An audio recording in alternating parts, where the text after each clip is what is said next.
there's a handful of teams that potentially can compete for a Super Bowl championship. Confusion and uncertainty this year more than some in the past. This team looks like it's ready to make a move, but we just don't know if it's bad or good this year. J.J. McCarthy is eventually going to take over, but it's like it's a no-lose situation for them.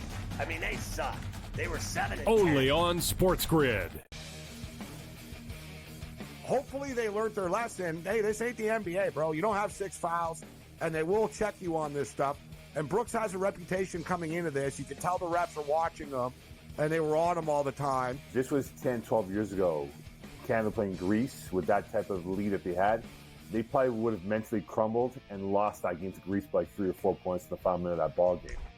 Sports Rage Late Night. Only on SportsGrid.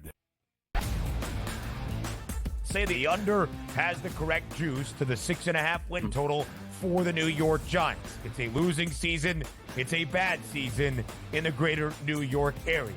Is Brian Daboll and is Joe Shane back next year? As a Giants fan, what are you looking forward to? Absolutely nothing. You're hoping like the Yankees make a long enough run so you can forget about the Giants. The Early Line. Only on SportsGrid.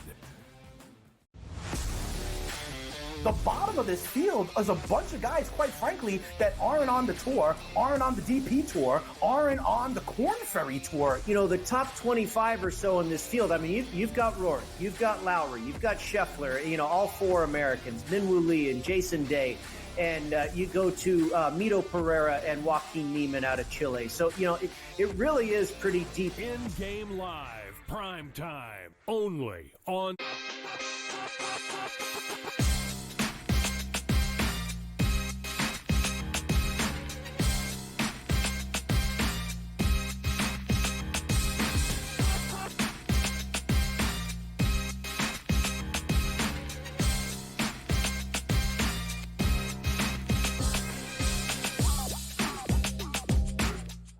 And welcome in. A very happy Monday to you. It is Game Time Decisions here on the SportsGrid Network. I'm Joe Raineri, and we've got a lot to look forward to here this week. And starting tonight, in fact, in Major League Baseball, just 11 games on tap, but man, is it getting good here. We've got 4 of these 11 games are going to feature teams battling for postseason opportunities. 4 of the 11 games will feature both teams over 500. We've got much more coming up in Major League Baseball to dive into here tonight. Looking very forward to some of these games here this week. We also have, of course, the NFL.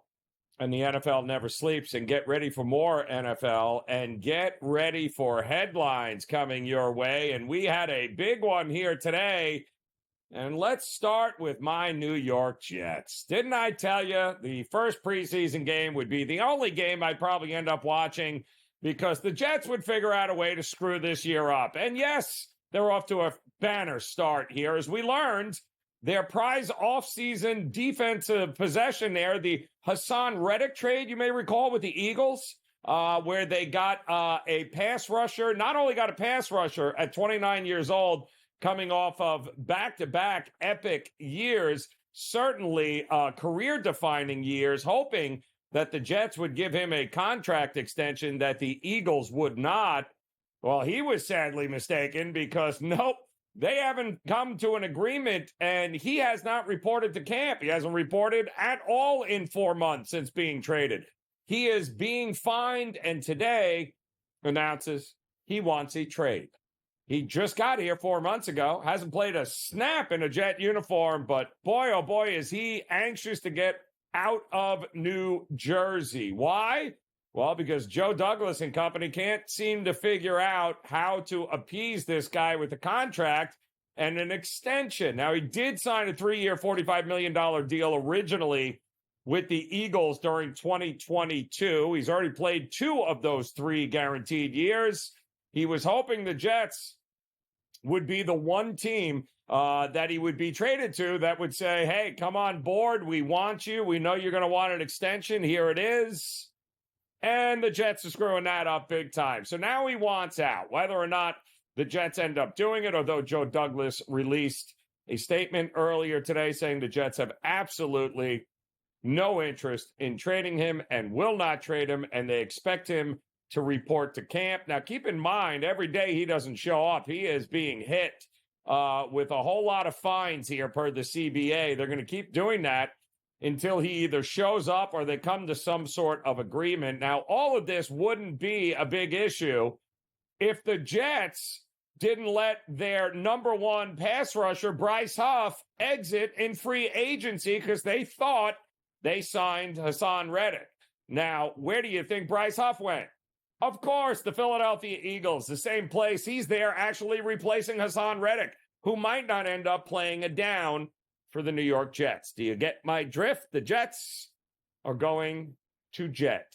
And we're going to have to see what ends up happening here. But he has absolutely no interest at this point in playing for the New York Jets or Joe Douglas or Robert Saleh or Gangrene, or call him what I have a few choice names I'd like to call him, but I won't do that on air. Let's just say that the Jets will continue to jet here. We'll let you know if we hear anything beyond that. As we know, of course, the NFL preseason week 2 is underway. We'll have a lot more on what's happening there for you. And of course, it is come and it was fun. 2.5 weeks of Olympic Games in Paris.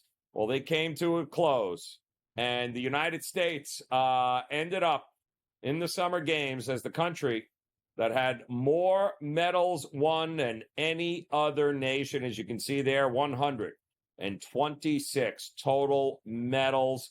They did end up tying for the battle of which country would win the most gold medals, and that came down, of course, to the women's basketball team in an epic final 30 seconds of that game, really the final 5 seconds of that game, in which Team USA, the women's basketball team, won a record 8th straight gold medal, and of course did it in unbelievable fashion. It was a sweat, but they got it done, and that means they moved into a tie with China as the two nations with 40 gold medals in this year's Olympics. Those two nations were tops across the board. So what a fun Olympic Games it was. There was no doubt ever in my mind that Team USA would end up racking up the most medals, and this is a big improvement from what it was 4 years ago in Tokyo. So congratulations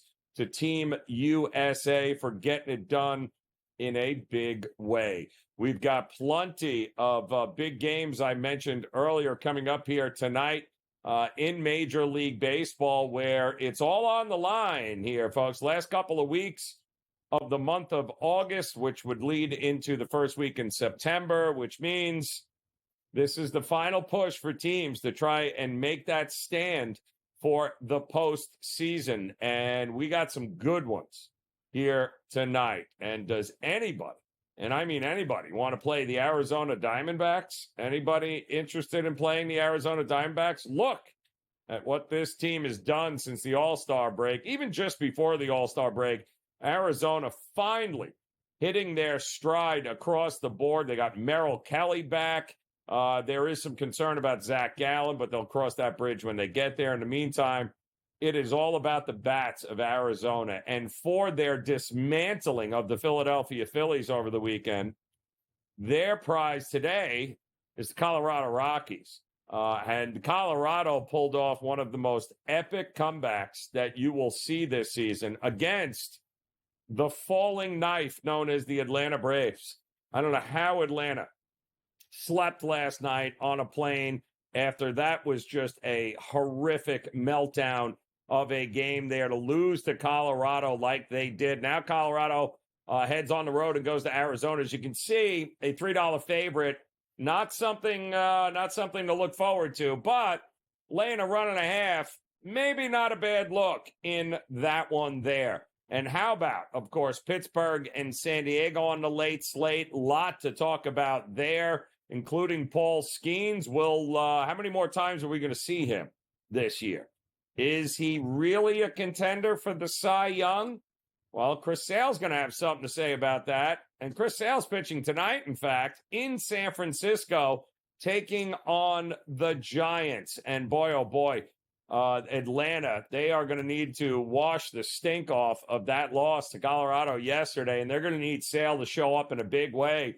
So not only will this game here tonight, the late game, affect Chris Sale and possibly a Cy Young push here late in the season, but Atlanta needs to rattle off some wins. So there is a lot going on, including the Dodgers trying to keep pace ahead of the San Diego Padres and the Arizona Diamondbacks, who continue to come after them. Well, they got a tough series. They got Milwaukee over the next 3 days, and the Brewers, my goodness, they continue to run away with the Central Division here. And Milwaukee will send Freddie Peralta to the mound. The Dodgers, well, they'll send 90-year-old Clayton Kershaw to the mound and hope that he can go more than, 4 innings, because he can't go 5 innings anymore. Still trying to shake off the dust, the good old Kershaw.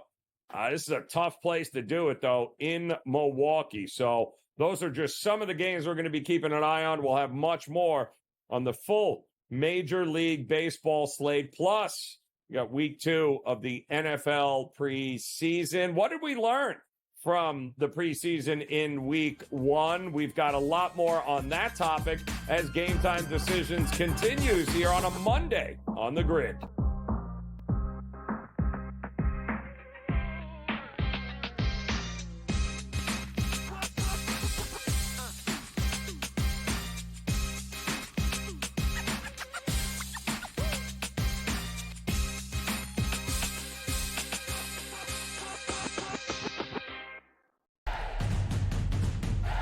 Try and set the stage for what should be a great year of NFL action.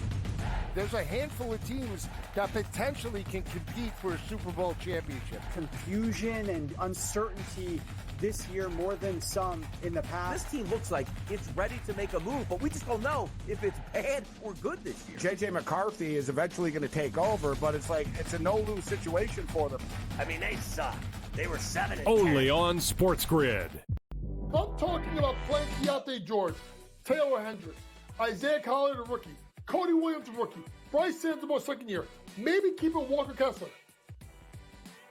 That means either Danny Ainge thinks that they're going to be a championship team in 3 to 4 years, or he's going to wait 1 year and he's going to trade Lauri Markkanen and he's going to get the farm. Betting above the rim.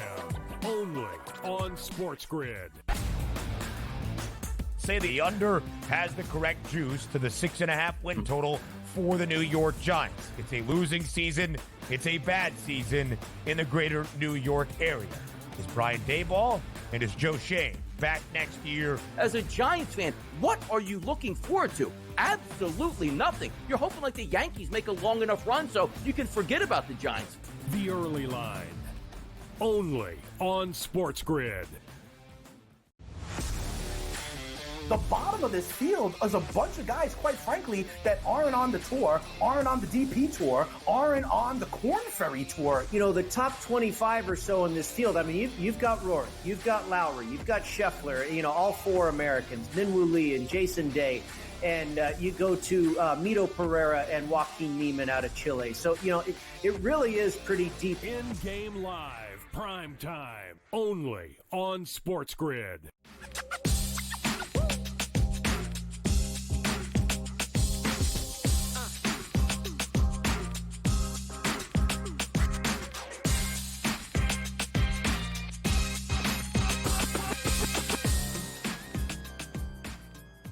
Yoo-hoo! Welcome in. It is Game Time Decisions here on the SportsGrid Network. A very happy Monday to you. It's Joe Raineri alongside Mr. Yoo-hoo himself, George Kurtz, hanging out with us here on this Monday as we were just reminiscing about the good old days growing up with yo-yos and yoo-hoos.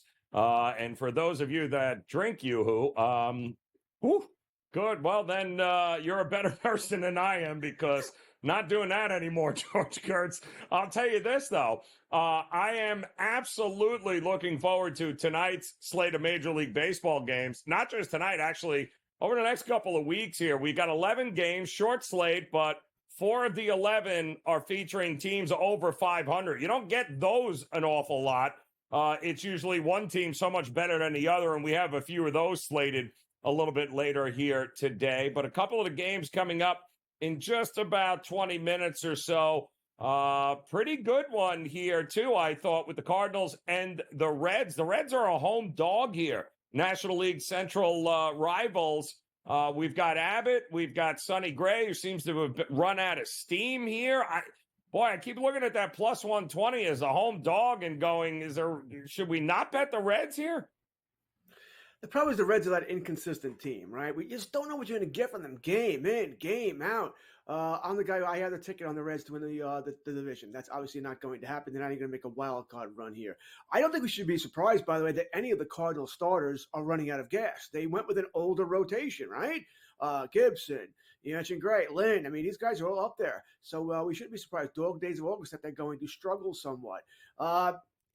Listen, I'm on the Reds too because I'm going to take the plus money, but it's a small bet. It really is a small bet. Let's see how we're doing bet. You know what it is? I've had a really good weekend. I'm also on a hot streak here. Let's see if I can continue with the Reds today. But I'm just putting my toes in the water here, Joe. Nothing significant in this game. I do want to go at the over here. Once you have Gray struggles here, I think runs are coming.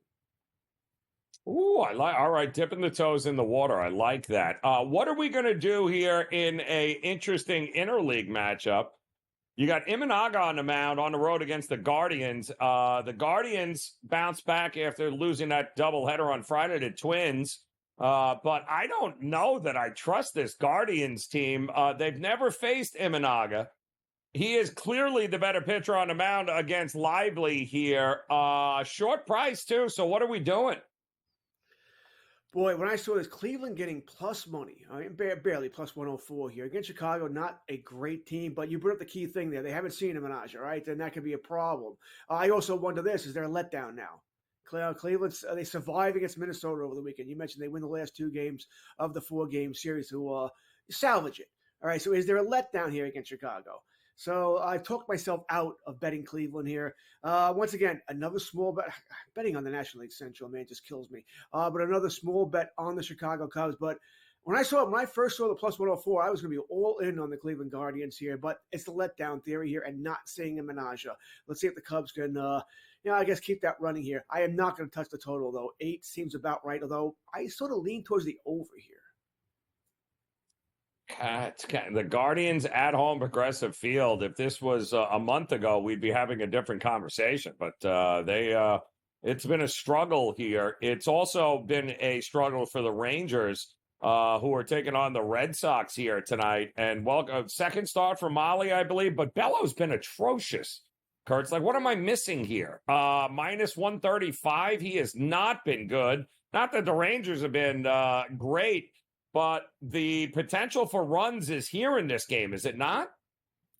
Do we believe the Rangers found their offense, right? They beat up the Yankees starting pitching over the weekend and the bullpen for that matter as well. So if you believe that, then yes, I think runs are coming here. Remember, no Durant. He was suspended for using the slur in the game yesterday, so he's gone for a couple of games here. I have not heard he's appealing. I think if he appeals, he might be able to stave off tonight. We'll see what's going to happen there. This was just announced in the past hour or so. So that could be a part of it as well. I think Molly gets hit.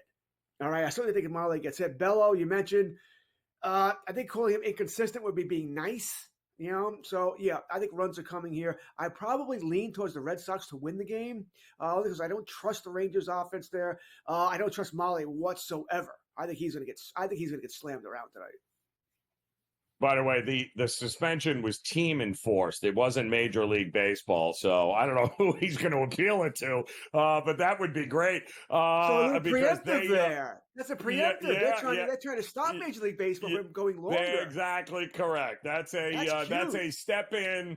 That's a step in before Major League Baseball has to and handle it in-house, and that's looks like what they did there. They're very smart. They might think that baseball's going to go 4 or 5 games, so let's give them 2. See if exactly. Very good. Good for Boston. Exactly. They did something right. Smart play. Or they got a phone call from the Park Avenue going, you may want to handle this before we have to handle it. So either way, Duran's not going to be available to Boston here. Also, Rays and Astros tonight. It's a really good matchup with Taj Bradley and Valdez.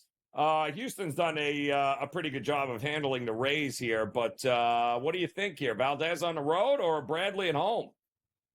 Valdez has looked really good of late. Bradley has pitched well. Maybe not his last couple of starts, not quite as well as he was. I'm going with the Astros. They're the better team. They didn't trade everybody away. They smoked Boston over the weekend, right? They look really good right now. Now, you're not playing at Fenway tonight. You are playing in that thing they call a ballpark in Tampa. So I'm going to be on the Astros, no doubt about that. 7.5, I think that's low. I just think that's low here. And we're getting plus money. It smells, Joe. It's low, and we're getting plus money to go over. But I'm going to do it. I'm going to take the Astros and the over here. Feels like a team total over to me then, right? It feels like the Astros, either a team total over or you got to think that maybe the Rays first 5 under if you think Valdez is going to be cooking in this one here, because the bullpen for the Astros is still better than anything the Rays are going to throw out there. So those are the games coming up this hour. We've got many more good games coming up next hour, including the Dodgers, Brewers. How about the Royals and the Twins? A big battle for the American League Central. The Yankees are playing a double-A team. We do have the Blue Jays and Angels, apparently, if a tree falls in the forest and nobody sees it. It really does happen, apparently. Rockies, Diamondbacks, and, of course, the Pirates, Padres, Braves, Giants. Much more on Major League Baseball still ahead here as Game Time Decisions continues.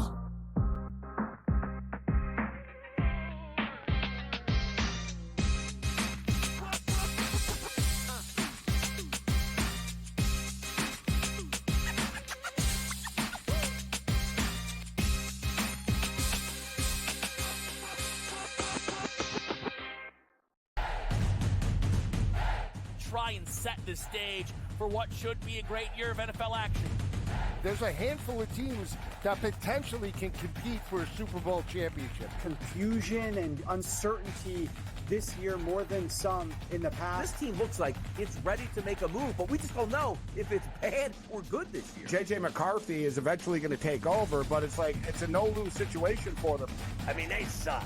They were 7-10. Only on SportsGrid. I'm talking about playing Keontae George, Taylor Hendricks, Isaiah Collier, the rookie, Cody Williams, the rookie, Bryce Santamore, second year, maybe keeping Walker Kessler. That means either Danny Ainge thinks that they're going to be a championship team in 3 to 4 years, or he's going to wait 1 year and he's going to trade Lauri Markkanen and he's going to get the farm. Betting above the rim. Only on SportsGrid. Say the under has the correct juice to the 6.5 win total for the New York Giants. It's a losing season. It's a bad season in the greater New York area. Is Brian Daboll and is Joe Shane back next year? As a Giants fan, what are you looking forward to? Absolutely nothing. You're hoping like the Yankees make a long enough run so you can forget about the Giants. The early line. Only on SportsGrid. The bottom of this field is a bunch of guys, quite frankly, that aren't on the tour, aren't on the DP tour, aren't on the Corn Ferry tour. You know, the top 25 or so in this field, I mean, you've got Rory, you've got Lowry, you've got Scheffler, you know, all 4 Americans, Minwoo Lee and Jason Day. And you go to Mito Pereira and Joaquin Neiman out of Chile. So, you know, it really is pretty deep. In-game live, prime time, only on SportsGrid.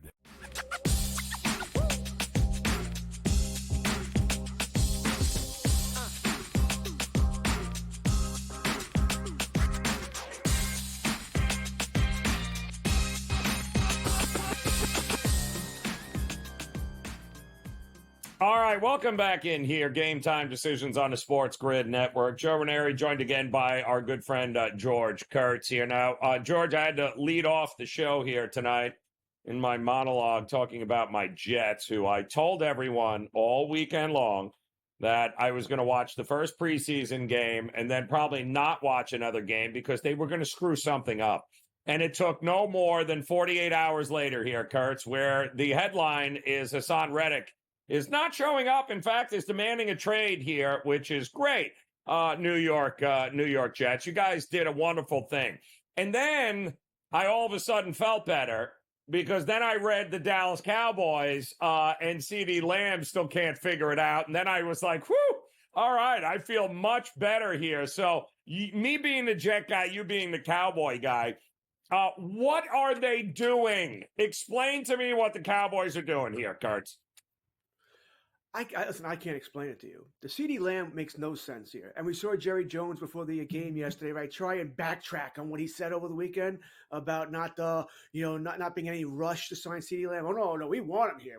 CeeDee, if you're listening, we want you in Dallas. I mean, this is why when I make the joke about, when he's in these press conferences, his son Steven going, Jerry, be quiet, please. Jerry, stop. Don't talk anymore. That sort of thing. Because Jerry he just loves to hear his own voice, right? That's what he loves to hear. The CeeDee Lamb stalemate, if you want to call it, doesn't make any sense because we already know what the contract's going to be when it's signed. And it will be signed. All right. You already saw JJ get signed, right? So we know CeeDee's going to come in. And by the way, I'm not saying CeeDee's better than Jefferson. It doesn't matter. All right. If you're the next top guy who's a free agent, you're getting the most money. It's just the way it is. Jefferson signed for 35 years. CeeDee's going to make 36, 37, somewhere around there with a certain amount of guaranteed money. All right. I can see part of the stalemate being that, Lamb is signed for this year. Maybe Dallas wants the contract to start next year. Maybe CeeDee wants it to, let's rip this up and I want the money now. I can see that being part of the problem, but this will all get worked out. We are August 12th. Season starts in about a month, give or take. So this is following the Ezekiel Elliott contract, 10 years ago. I think my over-under for Lamb being in camp is probably the 30th, by the end of the month. I think he will be there. I'm not really all that worried about it. And not as far as him being on the team this year. Does he start off slow, Joe? Does he have a groin injury, a soft tissue injury, groin, hamstring, calf? That's what I would worry about as far as CeeDee is concerned. But Jerry Jones has to know, if CeeDee Lamb is not playing, you ain't winning. All right, you have no running game. As much as like Dak or not, who the hell is he throwing to if CeeDee Lamb's not playing? You have no choice. Once again, CeeDee has all of the leverage. I will say this, though. I did like the fact that they left Trey Lance in that whole game yesterday against the Rams. I love the fact that he got 41 throws in, right? I mean, it wasn't a world beater, but what would have been the point of getting him if you weren't going to work? He ain't going to see a snap there. Cooper Rush is going to be the backup, right? As the way it should be. But if this kid is a long-term project, how else are you supposed to work him? I'm glad that they actually didn't bring him in for like the mop-up duty for the first, final 5 minutes. So at least it appears they're doing the right thing by him. And he did show flashes, Kurtz, that there could very well be something there. There's a lot of talent with this kid. Yeah, people have to realize Dallas has no quarterback on the contract next season. None. Right. It's not just Dak. Lance and Rush are both free agents as well here. I think Dallas knows Rush is a number 2. We know that. He's a backup. He's not a starting quarterback. Mm-hmm. Lance is probably not as good as Rush right now, but the upside is there, right? Well, maybe he could be the quarterback. Yep. Joe, for all we know, Jerry Jones may be thinking he's playing chess and that I'm not paying Dak Prescott $65 million a year when I know he can't win a playoff game. Yes, I know he'll get me in the playoffs. I know he'll win 10, 11, 12 games during the regular season, but I know he can't win in the playoffs. I know he can't beat good teams. Why not start all over again with Trey Lance? Start over with Trey Lance next year. I'll save a lot of money on the cap. I can bring in other talent around him, and we'll see where it goes. I'm not saying this is the right move. I'm not. Like I said, Dak is comfort food.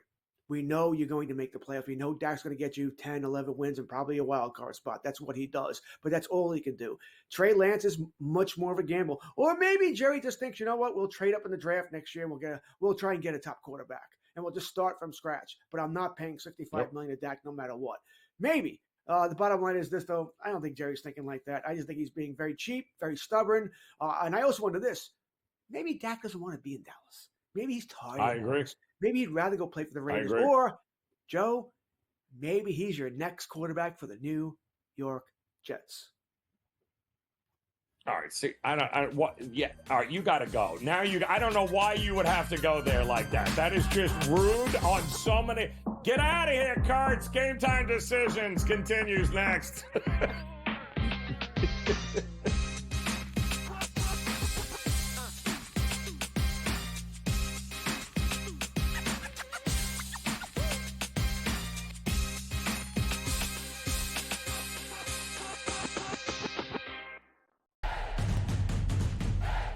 try and set the stage for what should be a great year of NFL action. There's a handful of teams that potentially can compete for a Super Bowl championship. Confusion and uncertainty this year more than some in the past. This team looks like it's ready to make a move, but we just don't know if it's bad or good this year. J.J. McCarthy is eventually going to take over, but it's a no-lose situation for them. I mean, they suck. They were 7-10. Only on SportsGrid. I'm talking about playing Deontay George, Taylor Hendricks, Isaiah Collier, the rookie, Cody Williams, the rookie, Bryce Santamore, second year, maybe keeping Walker Kessler. That means either Danny Ainge thinks that they're going to be a championship team in 3 to 4 years, or he's going to wait 1 year and he's going to trade Lauri Markkanen and he's going to get the farm. Betting above the rim. Only on SportsGrid. Say the under has the correct juice to the 6.5 win total for the New York Giants. It's a losing season. It's a bad season in the greater New York area. Is Brian Daboll and is Joe Shane back next year? As a Giants fan, what are you looking forward to? Absolutely nothing. You're hoping like the Yankees make a long enough run so you can forget about the Giants. The early line. Only on SportsGrid. The bottom of this field is a bunch of guys, quite frankly, that aren't on the tour, aren't on the DP tour, aren't on the Corn Ferry tour. You know, the top 25 or so in this field, I mean, you've got Rory, you've got Lowry, you've got Scheffler, you know, all four Americans, Minwoo Lee and Jason Day. And you go to Mito Pereira and Joaquin Neiman out of Chile. So, you know, it really is pretty deep. In-game live, prime time, only on SportsGrid.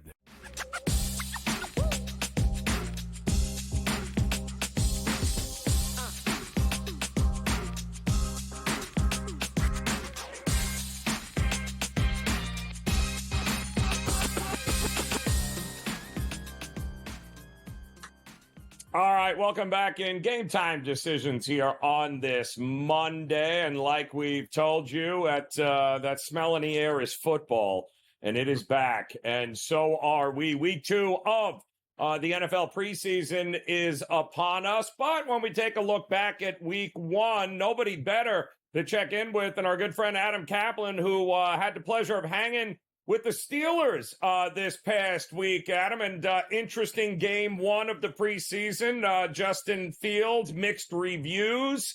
Lay it out for us. What was your takeaway from hanging with the Steelers here this past week?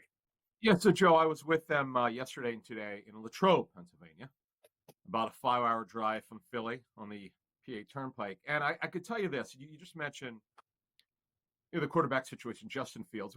His debut wasn't great, no question about it. He's very gifted. I think talking to people who've worked with him in the past, you know that there's talent there. He's got the size, the athleticism, but it's the accuracy, it's the processing, it's getting rid of the ball when you're supposed to, not moving when you should just stand there and throw the football. That's been an ongoing problem with him. We saw him last year, Joe. He had this incredible 2-game run. Remember that crazy game that they had against Washington where they really handled the Commanders, the Bears did, where DJ Moore had over 200 yards, and you see it, but you just don't see it consistently. And then, I'm at practice the last 2 days, and Russell Wilson's over his calf injury. I saw something today. Joe, just to give an example. Russell Wilson, he processes well. He throws it. He's willing to make tough throws in traffic where Fields might, he doesn't like what he sees, and he'll move, he'll run. And he could run. He moves very well for his size, and they'll design some runs for him. Arthur Smith will, the offensive coordinator, Joe. But, in the end, to me, it's Russell Wilson. Barring something unforeseen, will be the starter. I know they're not coming out and naming that. The whole thought was the offseason, because Mike Tomlin did say that Russell Wilson is our 1 and Fields is our 2. And then, of course, Russell Wilson gets hurt, Joe. That threw a little bit of wrench into everything, but I still feel strongly from being there for 2 days and seeing Russell, who looks fine, by the way, he's over his injury, that he should be their starter this season.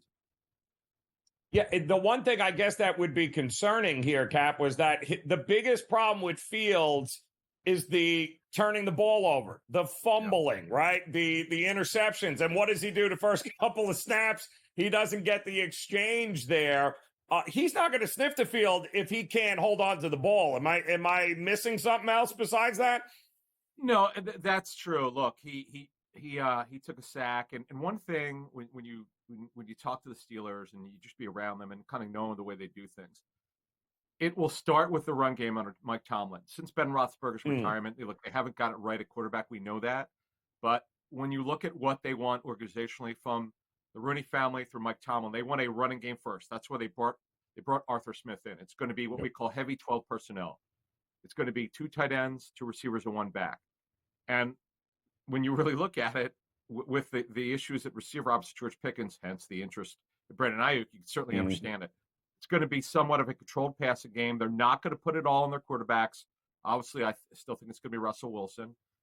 And I think, quite frankly, when it doesn't have to be all on him, that's when he plays under control. When it's on him, when he feels the pressure, he starts moving when he shouldn't move, and you see him make the line hold up longer. That's not what they need in Pittsburgh. How is the defense of Pittsburgh here? I saw the kid from NC State there, Peyton Wilson. He was all over the field against the Texans here. Is it the same old, same old? Is there some improvement on the defensive side? What was your takeaway on the defense? Yeah, it's going to be good. They're very strong in the front seven, Joe. There's no question about it. In fact, a breakout player, at least to get in the rotation and make an impact, is third-year defensive lineman DeMarvin Leal, who's didn't really play a lot the first 2 years, but he's healthy, looks good. So I know they're feeling good about him. Let's get to your guy, Peyton Wilson, a third rounder out of NC State. I mean, this guy is a big-time athlete.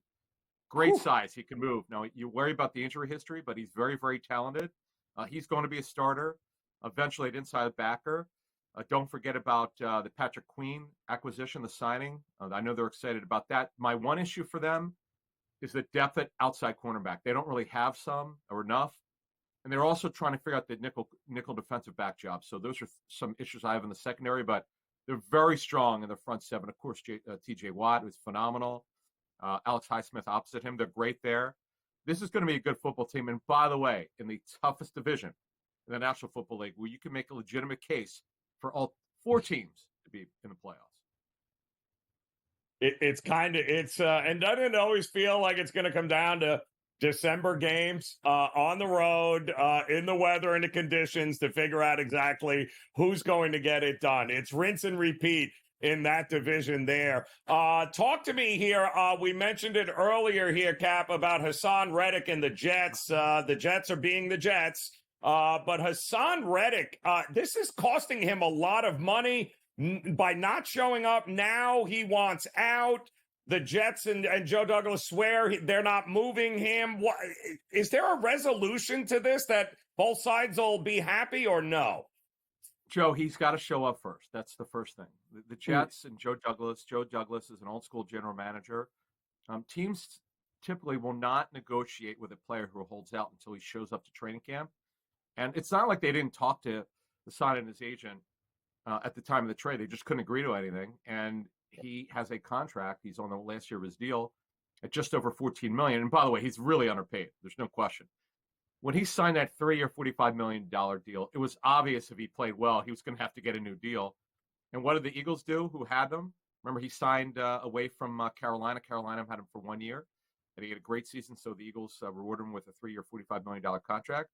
The Eagles signed Bryce Huff, a former defensive end, 4-year Jets, to replace him at $17 million a year. And Hassan wants his deal. My understanding is it was at least $25 million, if not more, that he wanted per season. The Jets weren't there on that number.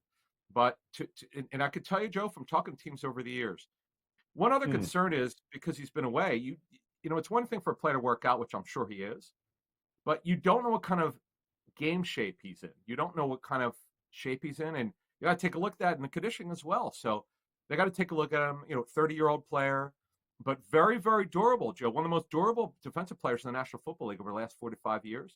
Really good player, good in the community, deserves a new deal. But they're clearly not in tune, neither side, on what he's worth, and that's the issue. Yeah, and woefully misused early on at Arizona, who drafted him in his career here. I mean, unbelievable what kind of player this guy could have been early on. What are the Cowboys doing with CeeDee Lamb? Do you have any sense of what's going to happen here, Cap, with the Cowboys and CeeDee Lamb? Is this all going to work out or no? Jerry Jones typically does not do anything until the last minute when there's a deadline. I remember when I was at ESPN. It was Des Bryant's last deal, and I remember talking to someone close to the situation, and that's actually when they met with Des. They sat down and had dinner with him, and all of a sudden the deal got done. There always seems to be a deadline. We know this in the NFL, Joe. You know that deadlines per action. Something magically seems to happen. Now, is there really a deadline here? Yeah, the season. You want the player in by the season, and again, he's not around the club, and you don't know what kind of shape he's in. And look, Josh Jacobs last year. He held out. He found they redid his 1-year deal, and he wound up getting a nice increase. But Josh Jacobs didn't have a great season. I know there are a lot of reasons for it, but I know the Raiders were questioning, was he at his 100% shape, 80%, and maybe that was an issue. But the bottom line is, when the player's not there, you don't quite know what kind of physical shape that the player's in. That's a great point, Cap, because if they're not there, and they always say, right, the cliche is, we're worried about the people that are here because we can see them, we can feel. We know we don't have any problems. We know they're staying in shape, but being in shape in your garage and being in shape on a field are two different things, and we see it time and time again. Cap, I appreciate it, my man. As always, enjoy week 2 of the NFL preseason. Game Time Decisions will be back after this.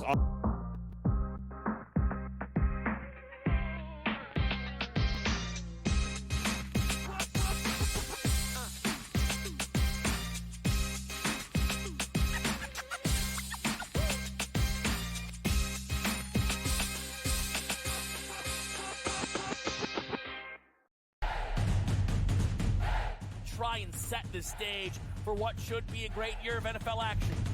There's a handful of teams that potentially can compete for a Super Bowl championship. Confusion and uncertainty this year more than some in the past. This team looks like it's ready to make a move, but we just don't know if it's bad or good this year. J.J. McCarthy is eventually going to take over, but it's a no-lose situation for them. I mean, they suck. They were 7-10. Only on SportsGrid. I'm talking about playing Keontae George, Taylor Hendricks, Isaiah Collier, the rookie, Cody Williams, the rookie, Bryce Sansamore, second year, maybe keeping Walker Kessler. That means either Danny Ainge thinks that they're going to be a championship team in 3 to 4 years, or he's going to wait 1 year and he's going to trade Lauri Markkanen and he's going to get the farm. Betting above the rim. Only on SportsGrid. Say the under has the correct juice to the 6.5 win total for the New York Giants. It's a losing season. It's a bad season in the greater New York area. Is Brian Daboll and is Joe Shane back next year? As a Giants fan, what are you looking forward to? Absolutely nothing. You're hoping like the Yankees make a long enough run so you can forget about the Giants. The early line. Only on SportsGrid. The bottom of this field is a bunch of guys, quite frankly, that aren't on the tour, aren't on the DP tour, aren't on the Corn Ferry tour. You know, the top 25 or so in this field, I mean, you've got Rourke, you've got Lowry, you've got Scheffler, you know, all 4 Americans, Minwoo Lee and Jason Day. And you go to Mito Pereira and Joaquin Neiman out of Chile. So, you know, it really is pretty deep. In-game live, prime time, only on SportsGrid.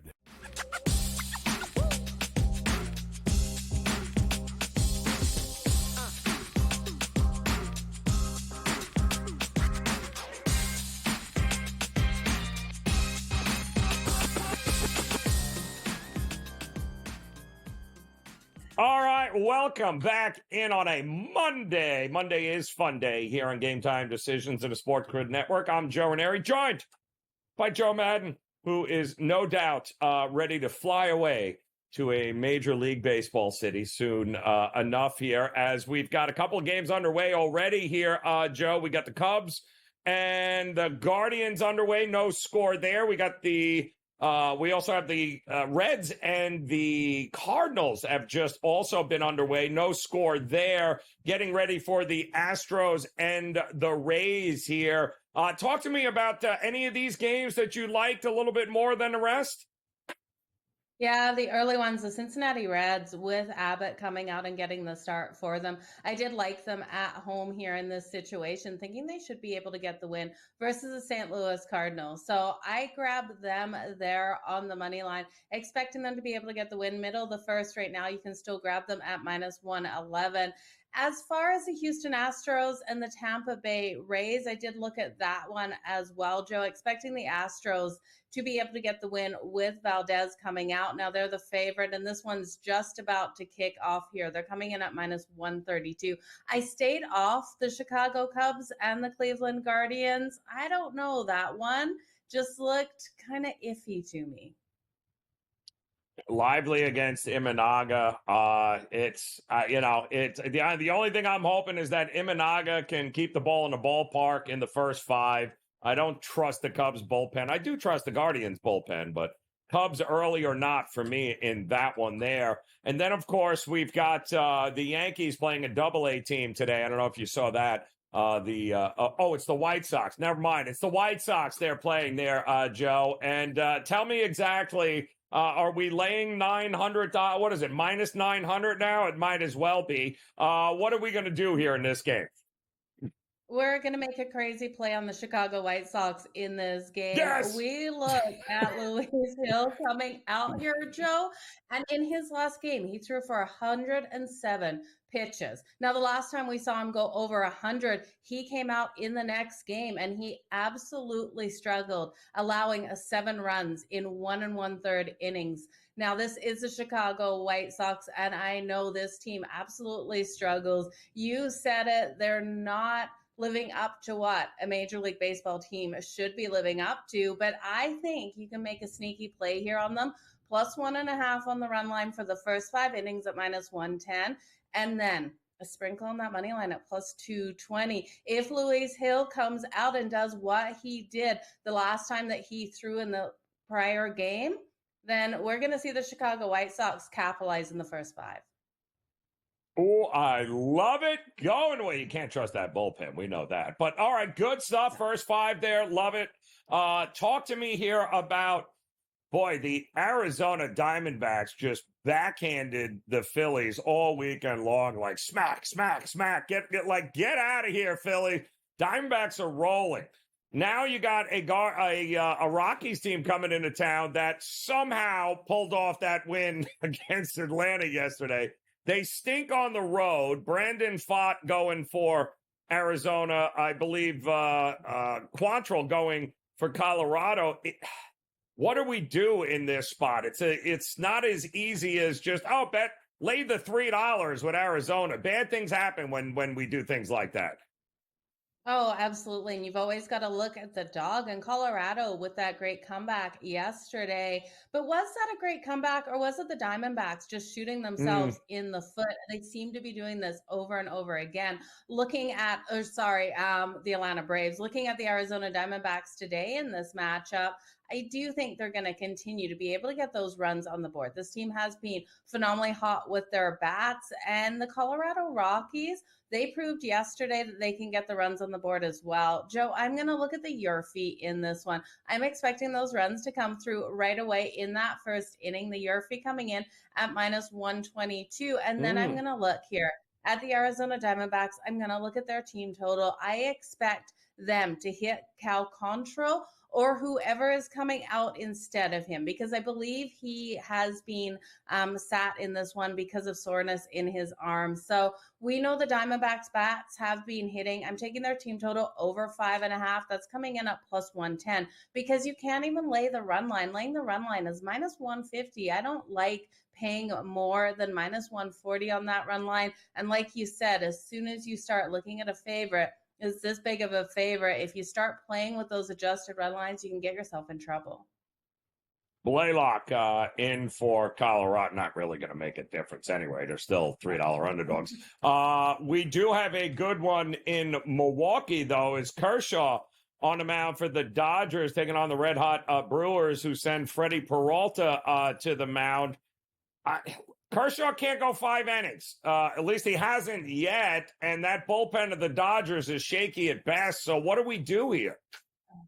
Okay, can we trust Kershaw though? I'm having some faith in Kershaw. Yes, he's had some rough starts since coming back, but I do think this is one where we're going to see him go deeper into this game. I'm going to count on Kershaw to really limit the bats of the Milwaukee Brewers here. I'm going to take his strikeout prop over 5.5 strikeouts coming in at plus 134. And yes, his strikeout rate this season is the lowest of his whole career, but I do expect him to come out in this one a different pitcher. We've seen him since coming back, and Joe, he's had those struggles, and this is his third start here. I'm expecting a lot more out of him. Now, Freddie Peralta on the other side, we can't count him out either. He's been phenomenally strong with his arm. His ability to get those strikeouts is in such a high percentile here that you have to look at his strikeouts as well. Over 6.5 strikeouts for Freddie Peralta coming in at minus 112.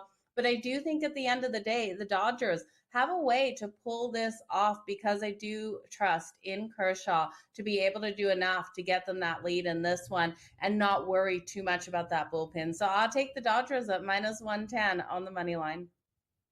Well, you have to believe in Kershaw if you're going to back the Dodgers. So I think it goes hand in hand, Joe. If you're betting one, you certainly need to bet the other there. We also have an interesting game and return of one Joe Musgrove with the Padres on the mound here tonight, taking on the Pirates. We'll talk about those Braves also with Chris Sale on the mound, taking on the Giants. We'll get to all of those games when Game Time Decisions continues on the grid.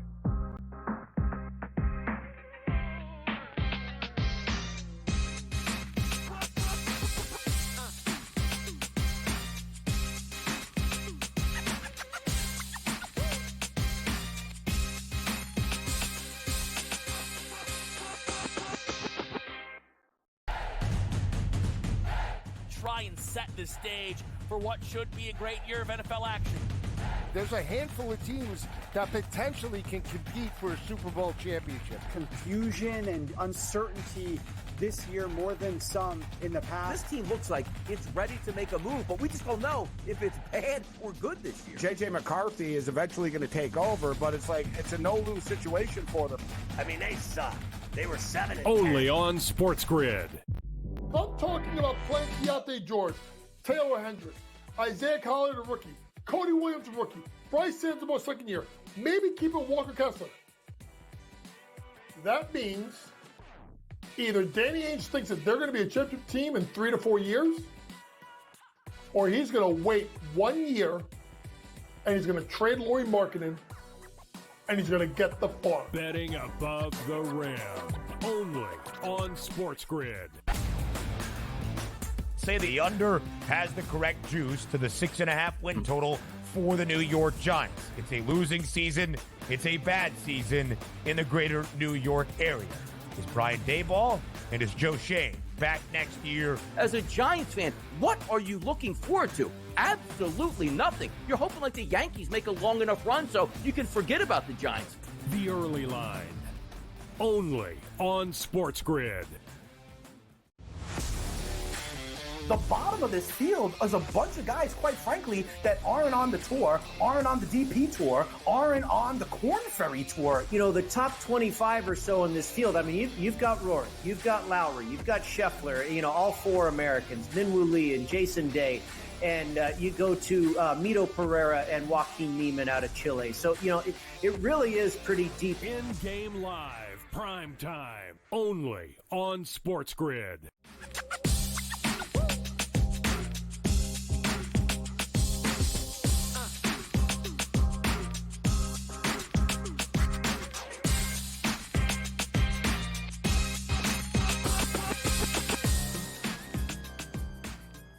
All right. Welcome back in Game Time Decisions. Update here quickly as the Astros led the game off. Bregman with a solo home run over Tampa right now, 1-0 in that game there. As Joe Madden joins us again to talk some of these games coming up here tonight.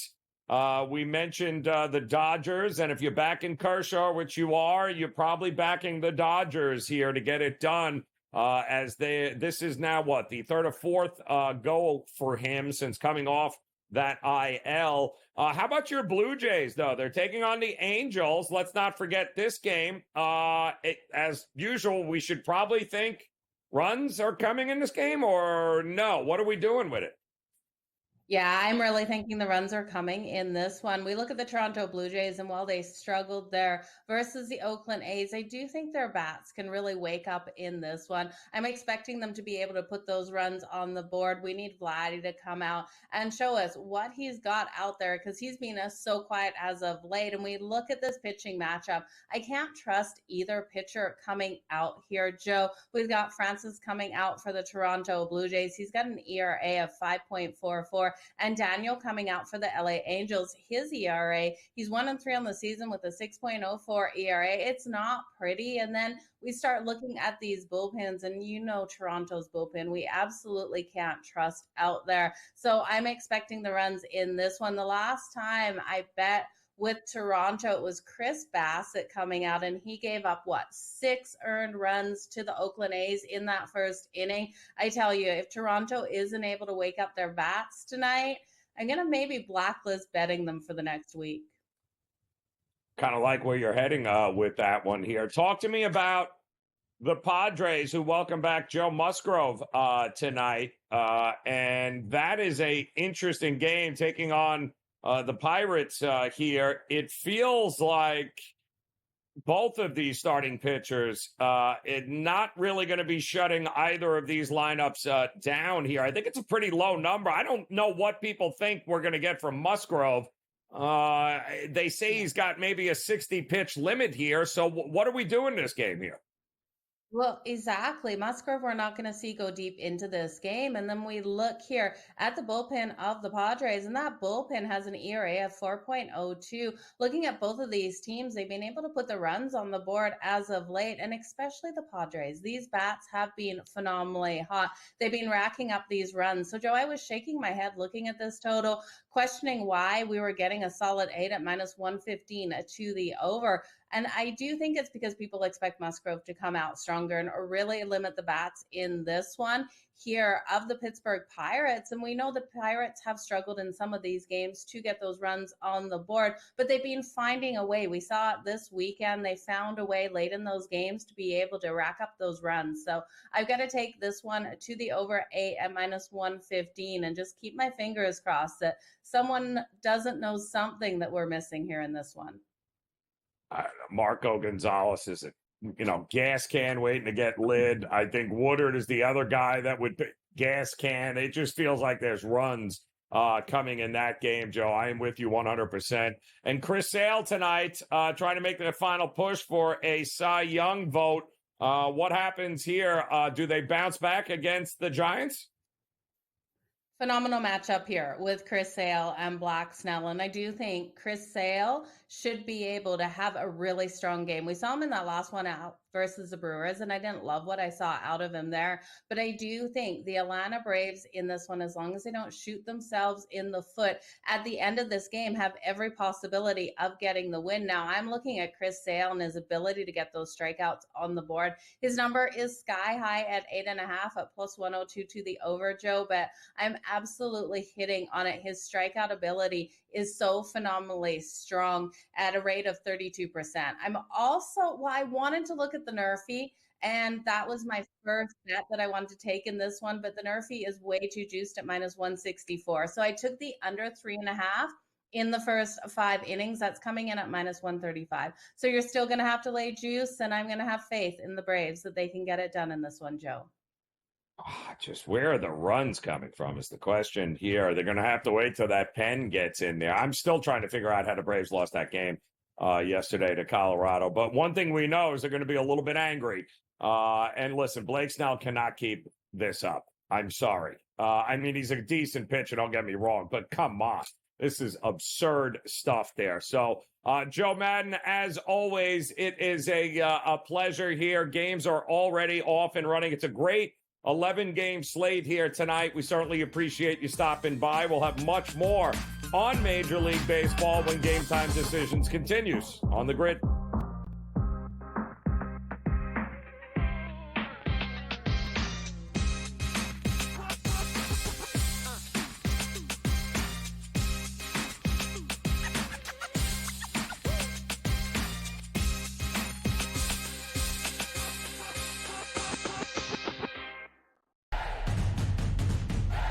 Try and set the stage for what should be a great year of NFL action.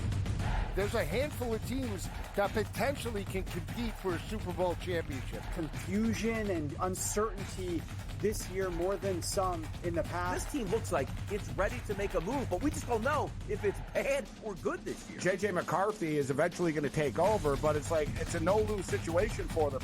I mean, they suck. They were 7-10. Only on SportsGrid. I'm talking about playing Keontae George, Taylor Hendricks, Isaiah Collier, the rookie, Cody Williams, the rookie, Bryce Sansamore, second year, maybe keeping Walker Kessler.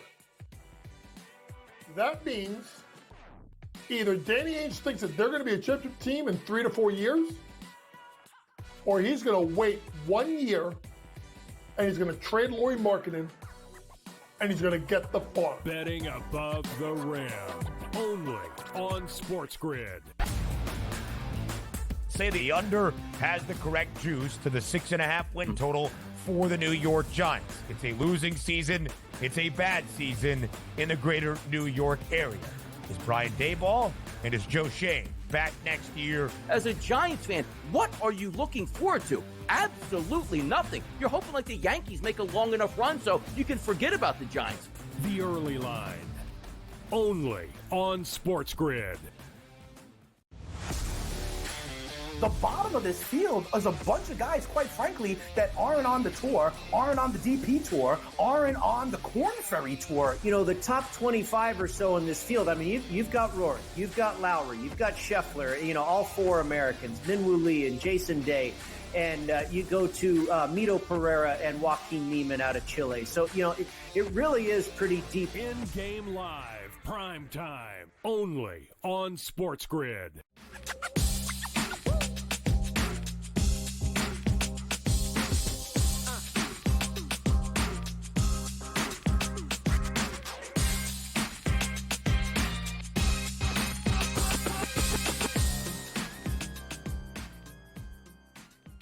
All right, welcome back in here. Game Time Decisions on the SportsGrid Network. A very happy Monday to you as we're off and running already tonight here. A couple of games underway in Major League Baseball. Just an 11-game slate, but some great matchups here. 4 of these 11 games will feature teams above 500, which is always fun. And there's maybe only one person in the world that I would want to have break down maybe the game of the night here, and that would be Craig Mish stepping in and joining us here, because I know deep down inside he is looking forward to Blake Snell and Chris Sale here tonight, and I think we all should be as Major League Baseball fans here, Mish, because Chris, I don't know how Atlanta lost that game to Colorado yesterday, but I do know this. Chris Sale, they need him. As an ace, they need him. And what in the world has Blake Snell been drinking? Like, what is going on here with him right now? Yeah, well, first of all, Joe, it is awesome to see you and be with you. You know that. You're my favorite person at SportsGrid. So anytime you need me, you call me, and I'm here for you. You know that. Love it. So which way do you want to start here? The Braves, or you want to start with Blake Snell? I don't know. Which way you want to go? Well, start with Blake Snell, because I keep waiting for regression to hit. Is it going to hit with him? Oh, okay. So it hit at the beginning of the season with Blake Snell. He clearly was not ready to pitch at the major league level. I think, Joe, when we're doing this show in the winter and in the off season, we're going to remember that pitchers who take a long time to sign into February and March, probably from a betting perspective, would be to fade them when you start the season. The same could be said for Jordan Montgomery, Joe, who signed. I mean, his season, by the way, hasn't been very good at all. But those two pitchers, they signed late, and they got off to really bad starts. You see a lot of narratives being brought up about Blake Snell, basically saying, hey, look, if I could get Blake Snell this good in any 7-game series in the postseason, he may be the one guy you want to have on the mound. He's that good when he's going right. So this is his hot time now. Joe, over the course of seasons, I don't know that this is somebody that I want to give $200 million to, but I know that when he is hot, he's as good as any pitcher in baseball. On the flip side, for the Atlanta Braves, let's just call it what it is. It's a season that appears to be lost. I know right now they're fighting to get themselves back into the postseason picture, but I don't think it's anybody's fault. I don't think it's Brian Snitker's fault. I don't think it's Alex Anthopoulos' fault. I think we're going to look back at the end of the season and ask ourselves the question, what would have happened if the Braves had Ronald Acuna Jr. and they had Spencer Strider and some of the many other players, Ozzie Albies, that have been injured? This is too much, Joe. These are too many players to be out for one team. And look, they did get Soler, and Soler has performed well for them. Joe, it is not enough. Maybe the Braves will get themselves in, but I thought a very telling moment at the trade deadline, Joe, when Soler was the only thing the Braves did. I think they kind of realized it, too, to say, hey, look, we're just sort of up against it. Let's fight for the future and not for now. Sale, Snell tonight, without a doubt, best matchup on the board. First five would be something to look for there. You get into those bullpens. I don't know. The Giants bullpen, they just sent their closer, Camilo Doval. He's had a tough season. They sent him to the minors. Braves are giving up runs left and right after the fifth inning. So I'm watching this game live, and I'm seeing like 2-2 in the fourth, fifth inning. And then at that point is probably when I'm jumping in. I am with you 100% here. And it's funny because you talk about the stretch, and there's no reason for us to think that Snell can't continue to pitch at this level. He's in that groove right now. I don't want to fade him either. But boy, oh boy, there still seems in the marketplace a lot of people just convinced that Paul Skeens is your Cy Young Award winner, and I'm not convinced we see him more than maybe one or two more starts.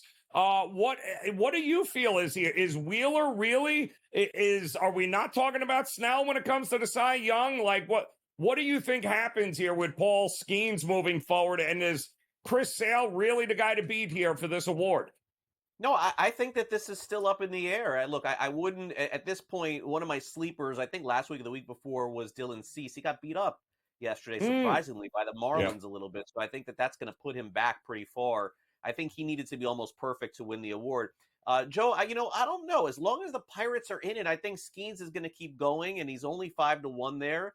That's a little bit of a fallback from where it was. I think it was 3.5, 4.5 to 1.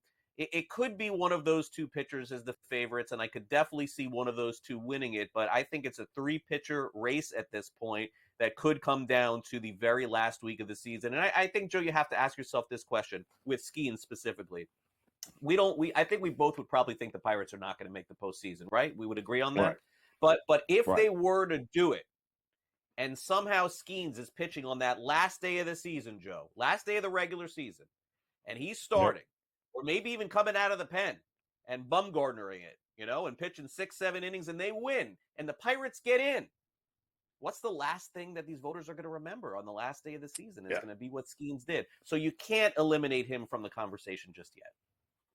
That was going to be my next question to you, Craig. How much of this is what have you done for me lately with these voters, and how much of it is it we're looking over the full picture here from April through the end of the year? Does it really affect the votes that much? The what have you done for me lately? I do think that we're as creatures of habit, we do remember what's happened most recently. I think, Joe, what's fascinating. I mean, that's a good question. So I'll answer it this way.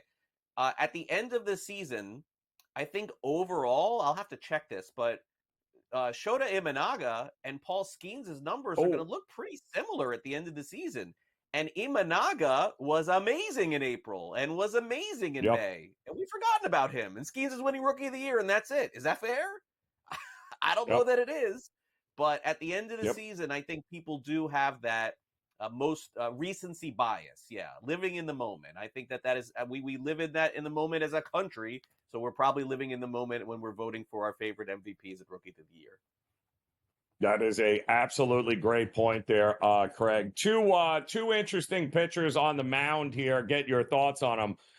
Number one, I have no idea why they're bringing Joe Musgrove back with bone spurs in his elbow that he's going to have surgery at the end of the year. But they're rolling him out tonight here in San Diego. And then you've got Kershaw. He's yet to go 5 innings. How much faith do you have in either of these guys helping these teams moving forward? Yeah, look, I mean, Kershaw, we know who he is at this point. He's only a guy that's going to be limited. Dodgers probably would start him in the third or fourth game of the postseason. I don't see him starting game 1 or 2. Musgrove, I think it's kind of like the time is now for him. The Padres are on a serious run. One of the numbers that I would look at tonight, Joe, I got to tell you, is odds to hit a home run in Jackson Merrill. I don't care that Kershaw is starting this game as a left-handed pitcher. He ain't going to be around in the fifth. I mean, this guy, every time he comes up in a big spot, 6th, 7th, 8th inning, he's getting a hit. We play all of Jackson Merrill's props right now. This guy is out of this world. Yep. Player of the week in baseball, too. Yep, just absolutely phenomenal. He really has been unreal. Are you giving the Padres or the Diamondbacks a chance to overtake the Dodgers? Any chance? Maybe not San Diego. Look, they can't maintain this. They're not going to win 19 out of the next 20. But Arizona is battle tested. They got to the World Series last year. They added a couple of pieces at the deadline from Miami, Bell and AJ Puck. Yep. Their starting pitching can go toe-to-toe pretty much with anyone when they're right. Maybe Arizona. They're still a dangerous team, Joe. Remember, this time last year, who are we talking about? A World Series. Arizona and Texas, please. Take one of those other 5-1, 6-1. You'll have a better shot at that. I'm laughing. It's repeating itself here. Like nobody's paying any attention to him. We weren't paying any attention to him last year. Next thing you know, they run the tables and they're representing the National League. So unbelievable stuff there. But Craig, as always, my man, we appreciate you taking the time to hang with us and stopping by here. Enjoy the night. Enjoy the rest of the week. We look forward to doing it again soon. Just hopefully next time you get the Publix first. All right, coming up here, much more stuff happening here. NFL action we want to get to. You're going to want to hear the latest headlines on that when GTD continues.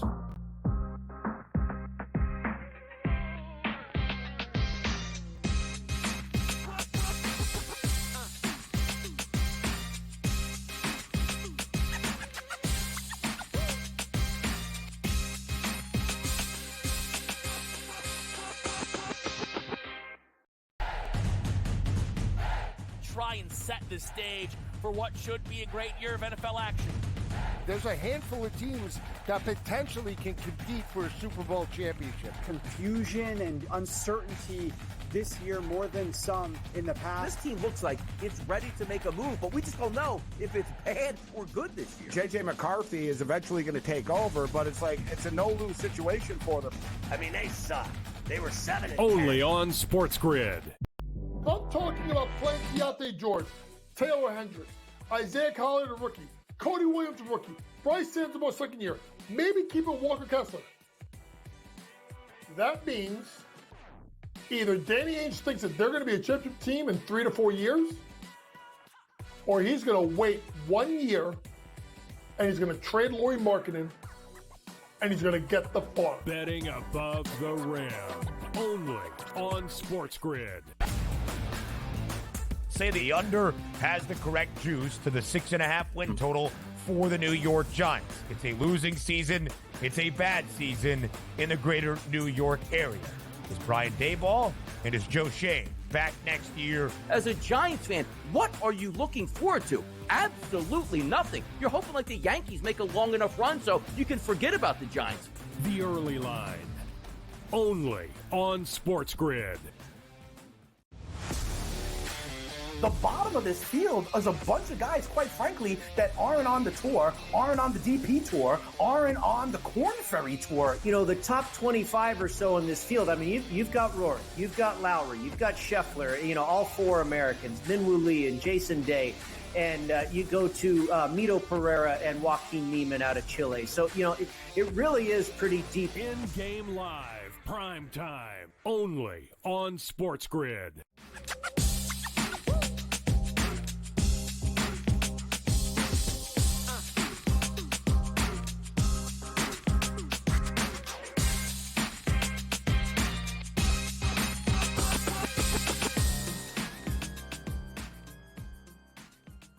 All right, welcome back in Game Time Decisions here on the SportsGrid Network as we've got, we got a handful of games going on right now, and I do believe I just saw a 2-run home run by Ian Happ, which puts the Cubs up 2-0 over the Guardians. Also, Astros on top of the Rays 1-0 thanks to a Bregman solo home run. Rangers and Red Sox just underway, no score there. Coming up, of course, top of the hour, in-game live prime time hosted by our next guest, Scotty Wetzel in the house, getting ready for, I love this slate here, Scott, tonight. I mean, 11 games, these matchups here, especially late. It's that time of year, right? It's put up or shut up time here with teams trying to jockey for position and make that final push. I really do like the schedule. I also think this is a fascinating game with your Red Sox and the Rangers. I don't understand why people were betting the under. Is this an under game to you in any way, shape, or form? I wouldn't think so. The way the Red Sox have been pitching, it's been awful. So, and they've actually been hitting the ball a little bit as well. They just can't win. You got two teams that have been really disappointing. You know what it is, Joe? It's all based on trends. I swear, I always tell this to people. About 75% of lines is just based on trends because the books know people look at these trends, and these are two strong under teams, believe it or not, but not the way they've been playing recently, and not the way they've been pitching. More importantly, recently. And at Fenway Park, normally the Red Sox-Texas Ranger game would be like 12, right? The good old days. Not now, but still, I'm still going over on that game. Also, it's a little late. I wish the break was 30 seconds shorter. I was going to tell you, go get the Cubs. A lot of PPs today, Joe. It's either going to be a monster day for the public or it's going to be disaster because it's hard to make a case for a lot of these underdogs. I did think the Cubs, as slight favorites, minus 120 or so at Cleveland, was a good play. I heard you talking with Craig about Imanaga. The Cubbies are 17-5 in his starts this year. 17-5. I mean, they don't lose when this guy starts. It's 2-0 now, so I don't know if I would bet it now. It's minus 4 and change, but if it drops down a little bit, if you want to lay the 2.5 runs, might not be a bad play as they continue to play well when he's on the mound. Scotty, I said it, last hour. The Guardians have never seen him, and the teams that have never seen him don't hit him. So, I mean, he is that good. So, I thought it was a great play here tonight, backing the Cubs in this one. But a lot of baseball still to go on this one here, and of course, the Yankees are playing a AAA team, barely in the White Sox here. But I am guessing. Are you going? It feels like some sort of black cloud alternate market for you in this one. What are you doing with this, Scotty? This really would be an opposite pick, right? We had 3 games tonight that if you really were legit to the cause and really said, I'm going against the public, the Yankees clearly would be one of them, right? I mean, the Yankees, not only are they playing better than what they were in this recent slump, and the White Sox, we know, sting, right? But Yanks have won 5 straight road games. They're 6-1 and heels last 7 starts on the road, so they're showing they can win. The White Sox are 12-59 in Game 1 of series dating back to last year. They've lost 28 of 30 games.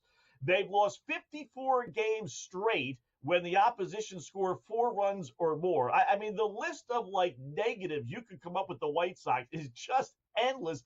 Yankees are minus 350, Joe, and minus 220 now, laying a 1.5 on the road. I mean, they're just, the boys in Vegas just don't want any more stanky money. So, you know what? Give me the Yanks laying the 1.5. It's one of the 3 public ones that I'm going to go with the public tonight. I am. Give me the Yankees laying the 1.5.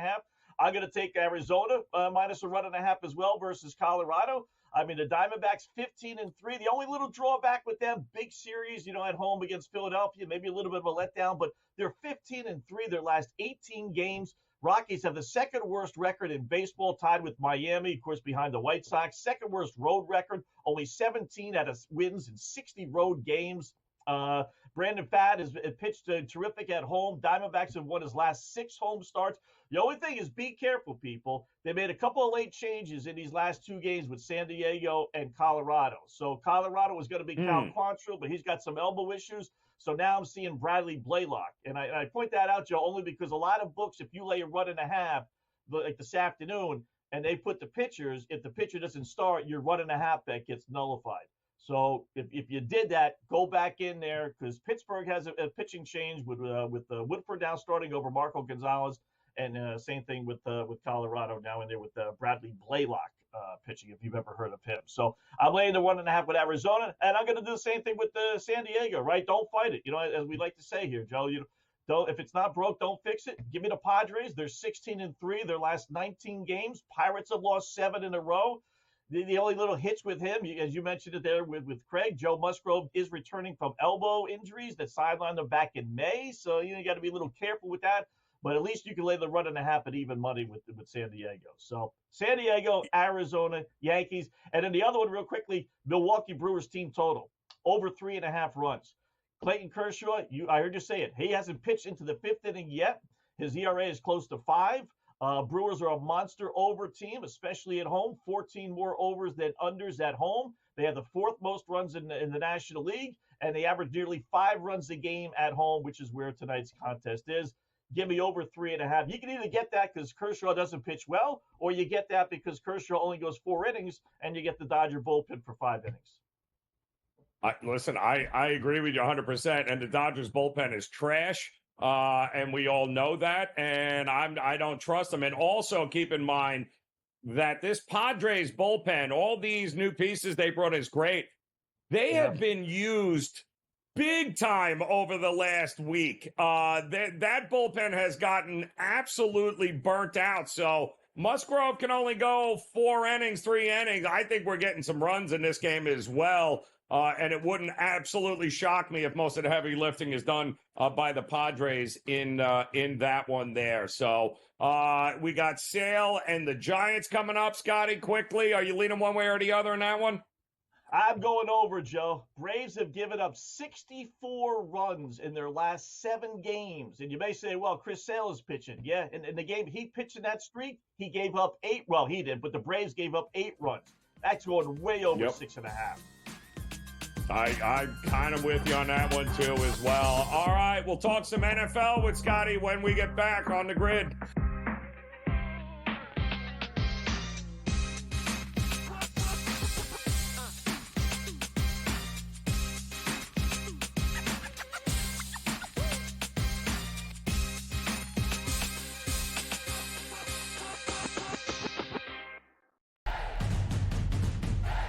Try and set the stage for what should be a great year of NFL action. There's a handful of teams that potentially can compete for a Super Bowl championship. Confusion and uncertainty this year more than some in the past. This team looks like it's ready to make a move, but we just don't know if it's bad or good this year. J.J. McCarthy is eventually going to take over, but it's a no-lose situation for them. I mean, they suck. They were 7-10. Only on SportsGrid. I'm talking about playing Deontay George, Taylor Hendricks, Isaiah Collier, the rookie, Cody Williams, the rookie, Bryce Sansamore, second year, maybe keeping Walker Kessler. That means either Danny Ainge thinks that they're going to be a championship team in 3 to 4 years, or he's going to wait 1 year and he's going to trade Lauri Markkanen and he's going to get the farm. Betting above the rim. Only on SportsGrid. Say the under has the correct juice to the 6.5 win total for the New York Giants. It's a losing season. It's a bad season in the greater New York area. Is Brian Daboll and is Joe Shane back next year? As a Giants fan, what are you looking forward to? Absolutely nothing. You're hoping like the Yankees make a long enough run so you can forget about the Giants. The early line. Only on SportsGrid. The bottom of this field is a bunch of guys, quite frankly, that aren't on the tour, aren't on the DP tour, aren't on the Corn Ferry tour. You know, the top 25 or so in this field, I mean, you've got Rory, you've got Lowry, you've got Scheffler, all 4 Americans, Minwoo Lee and Jason Day. And you go to Mito Pereira and Joaquin Neiman out of Chile. So, it really is pretty deep. In-game live, prime time, only on SportsGrid.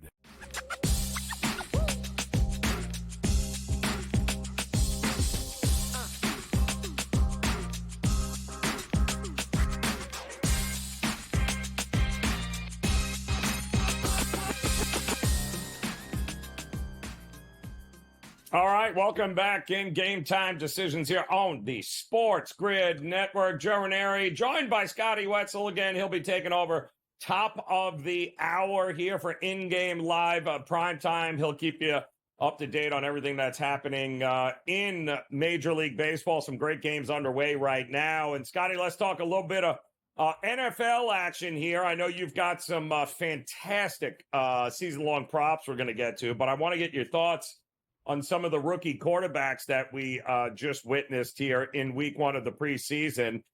Caleb Williams, again, continues to get a lot of hype, and he played well. I thought, of course, Jaden Daniels looked apart. I thought J.J. McCarthy did very well, but I could not have been more impressed with Bo Nix. Maybe, just maybe, Sean Payton knows what the hell he's doing here, Scotty? Could that be the case here? Because I was pretty impressed with this kid.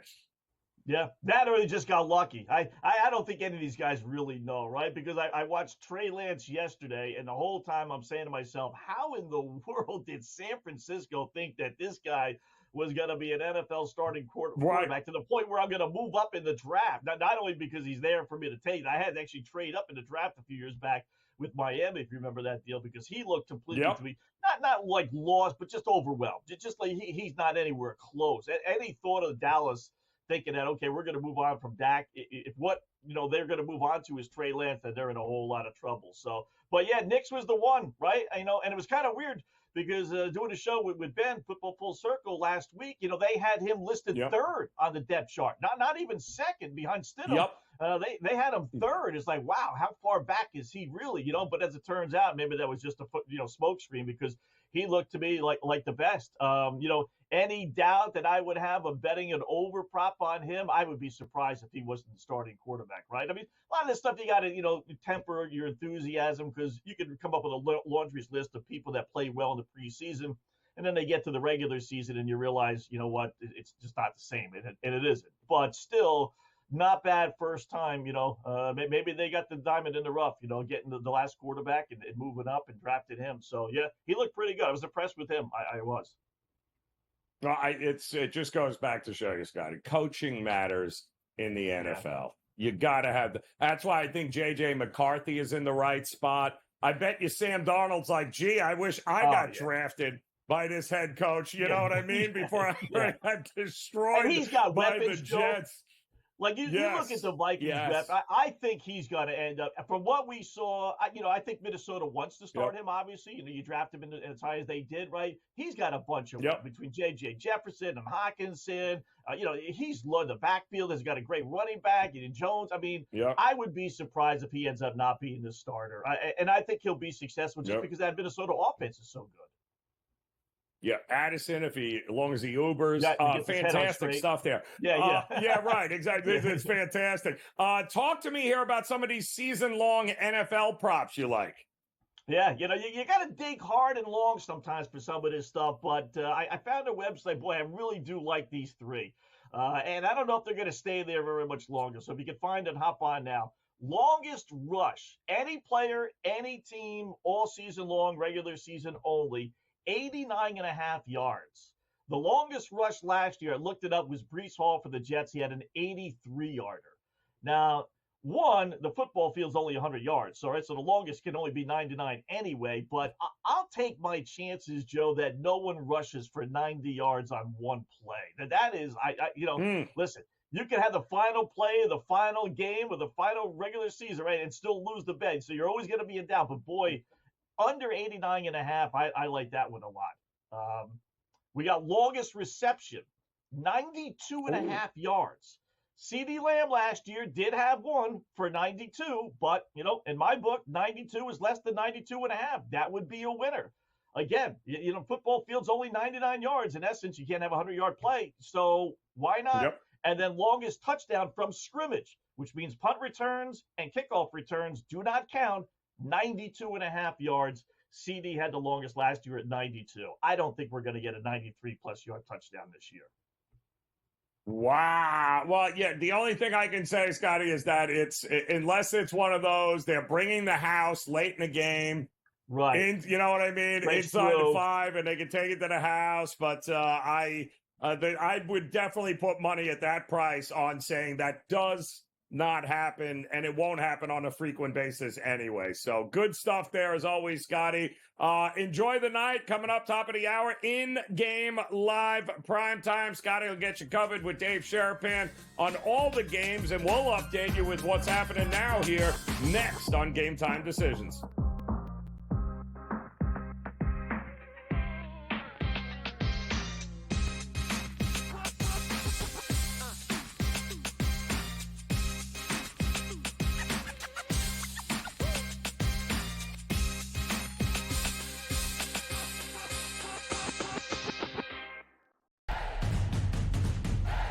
Try and set the stage for what should be a great year of NFL action. There's a handful of teams that potentially can compete for a Super Bowl championship. Confusion and uncertainty this year more than some in the past. This team looks like it's ready to make a move, but we just don't know if it's bad or good this year. J.J. McCarthy is eventually going to take over, but it's a no-lose situation for them. I mean, they suck. They were 7-10. Only on SportsGrid. I'm talking about playing Keontae George, Taylor Hendricks, Isaiah Collier, the rookie, Cody Williams, the rookie, Bryce Sansamore, second year, maybe keeping Walker Kessler. That means either Danny Ainge thinks that they're going to be a championship team in 3 to 4 years, or he's going to wait 1 year and he's going to trade Lauri Markkanen and he's going to get the farm. Betting above the rim. Only on SportsGrid. Say the under has the correct juice to the 6.5 win total for the New York Giants. It's a losing season. It's a bad season in the greater New York area.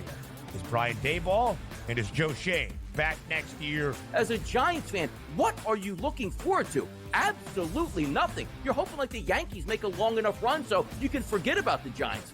The early line. Only on SportsGrid. The bottom of this field is a bunch of guys, quite frankly, that aren't on the tour, aren't on the DP tour, aren't on the Corn Ferry tour. You know, the top 25 or so in this field, I mean, you've got Rory, you've got Lowry, you've got Scheffler, you know, all four Americans, Minwoo Lee and Jason Day. And you go to Mito Pereira and Joaquin Neiman out of Chile. So, you know, it really is pretty deep. In-game live, prime time, only on SportsGrid.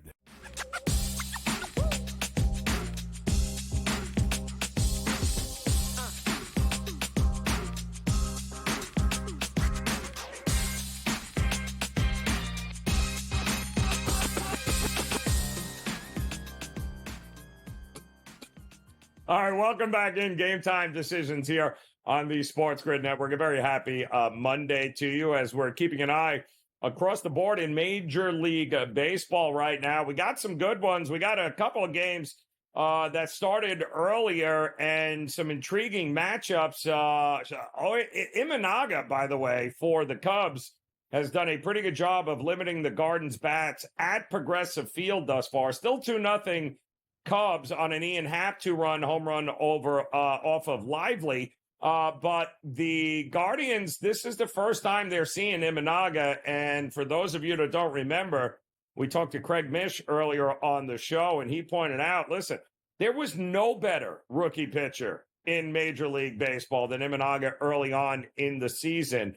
And a lot of teams were seeing him for the very first time, and they didn't know they couldn't hit him. And the Guardians also seeing him for the first time here, and they're not doing a very good job of hitting him. So that's a game worth keeping an eye on. And the Reds just went back-to-back home runs, Steer and De La Cruz. It is now 3-1 Reds over the Cardinals. Rangers and the Red Sox, we've got no score here, and I'm watching somebody else run around the base. Looks like Crow Armstrong, solo home run, and the Cubs are off and running 3-0.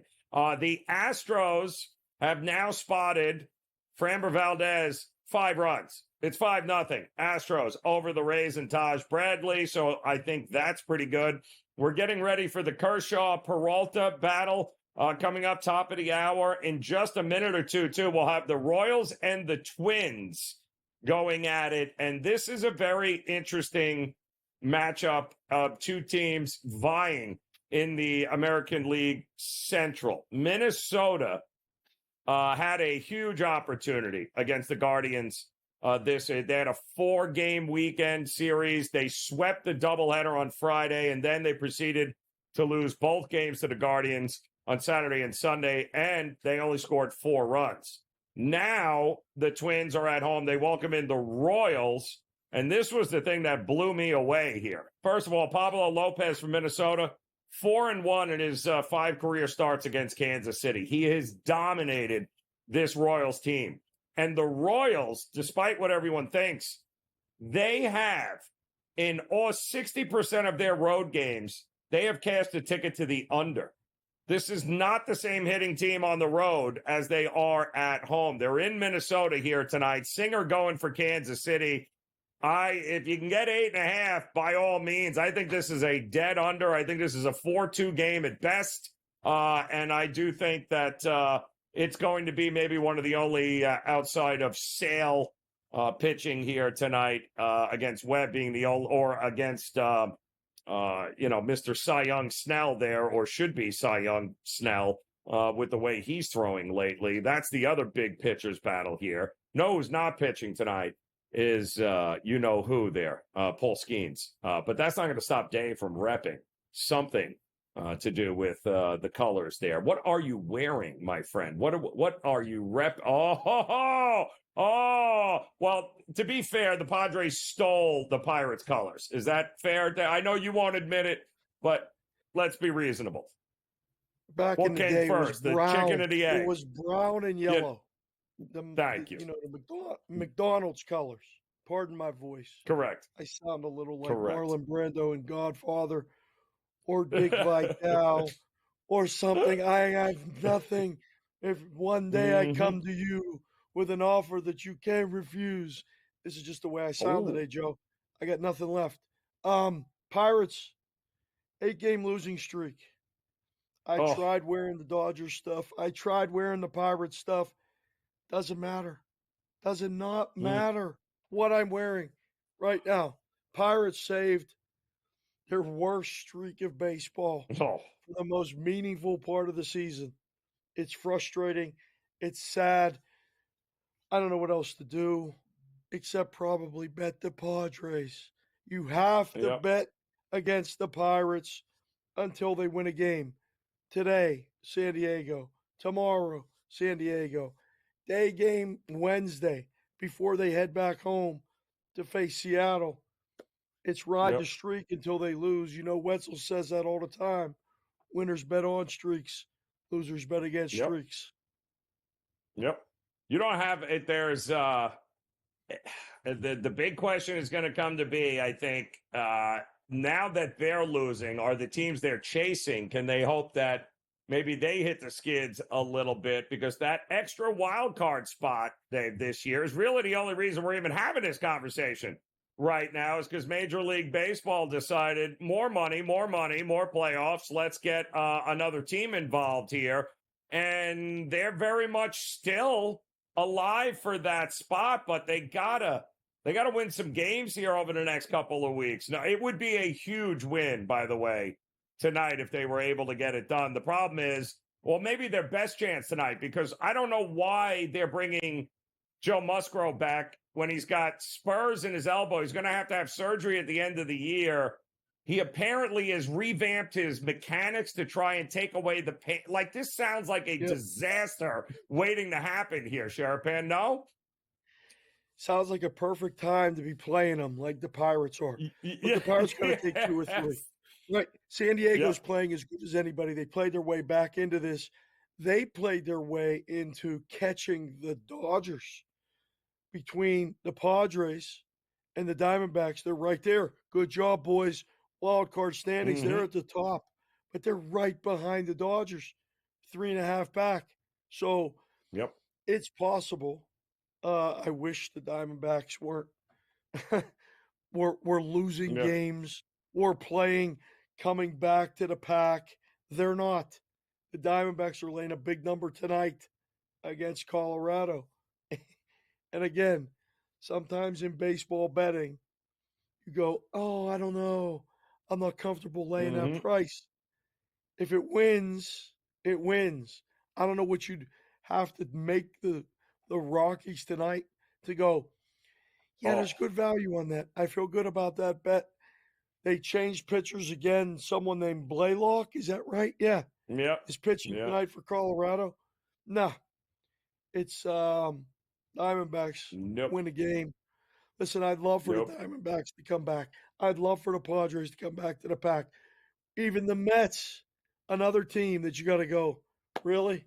This team is hanging around right there. So wild card's going to be wild the rest of the way.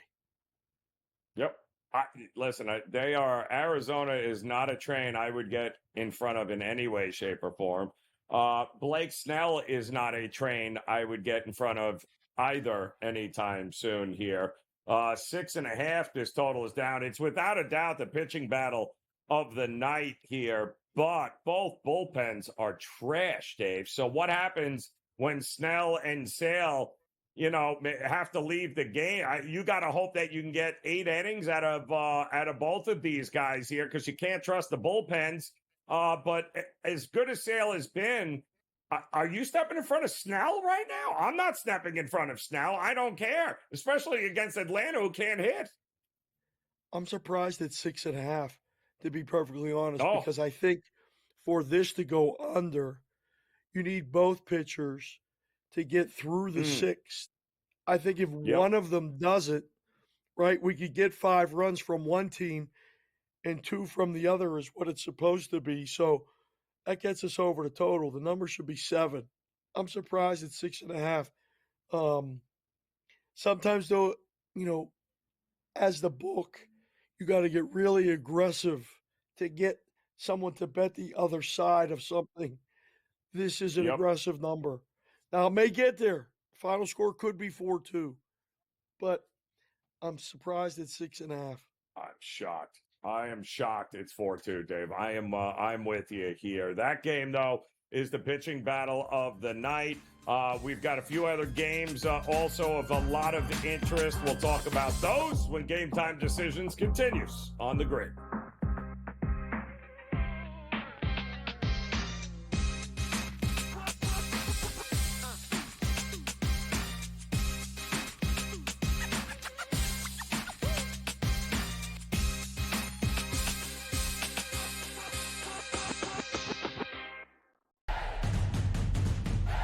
Try and set the stage for what should be a great year of NFL action.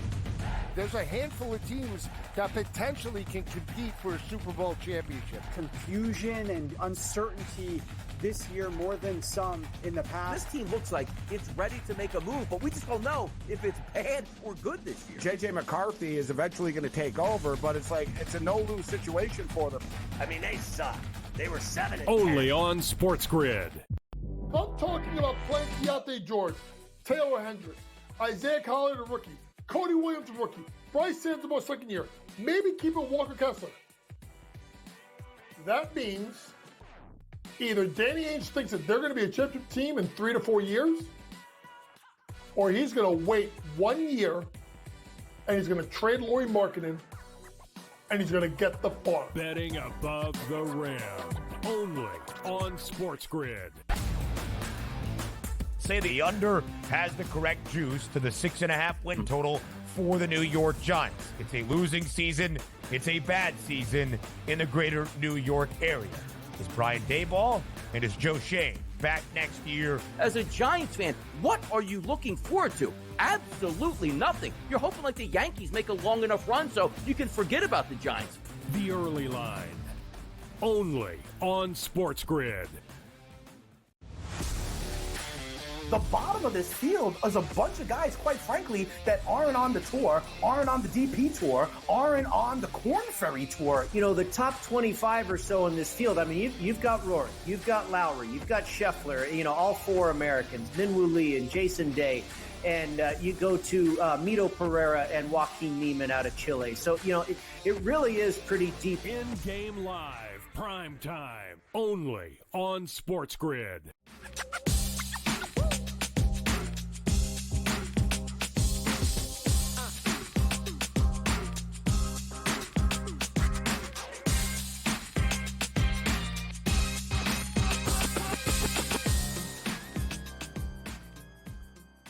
All right, welcome back in Game Time Decisions here on the SportsGrid Network. Joe Raineri alongside Dave Sherapan, who will be taking over at the top of the hour with Scotty Wetzel for a little in-game live prime time. That will include the Twins and Royals game. And just as I all sorts of nice thing about Pablo Lopez, Bobby Witt Jr. just leads off the game with a solo home run. It's 1-0 Kansas City against Minnesota there. Pitch to anybody but Bobby Witt Jr. There's my advice there, Minnesota Twins. Thank you very much here. Dave, we got a real interesting one coming up here in a few in Milwaukee with the Dodgers. Kershaw out there. These two teams, pretty similar record-wise, although I would fair to say that we probably trust the Milwaukee lineup and the Milwaukee bullpen more. Peralta going.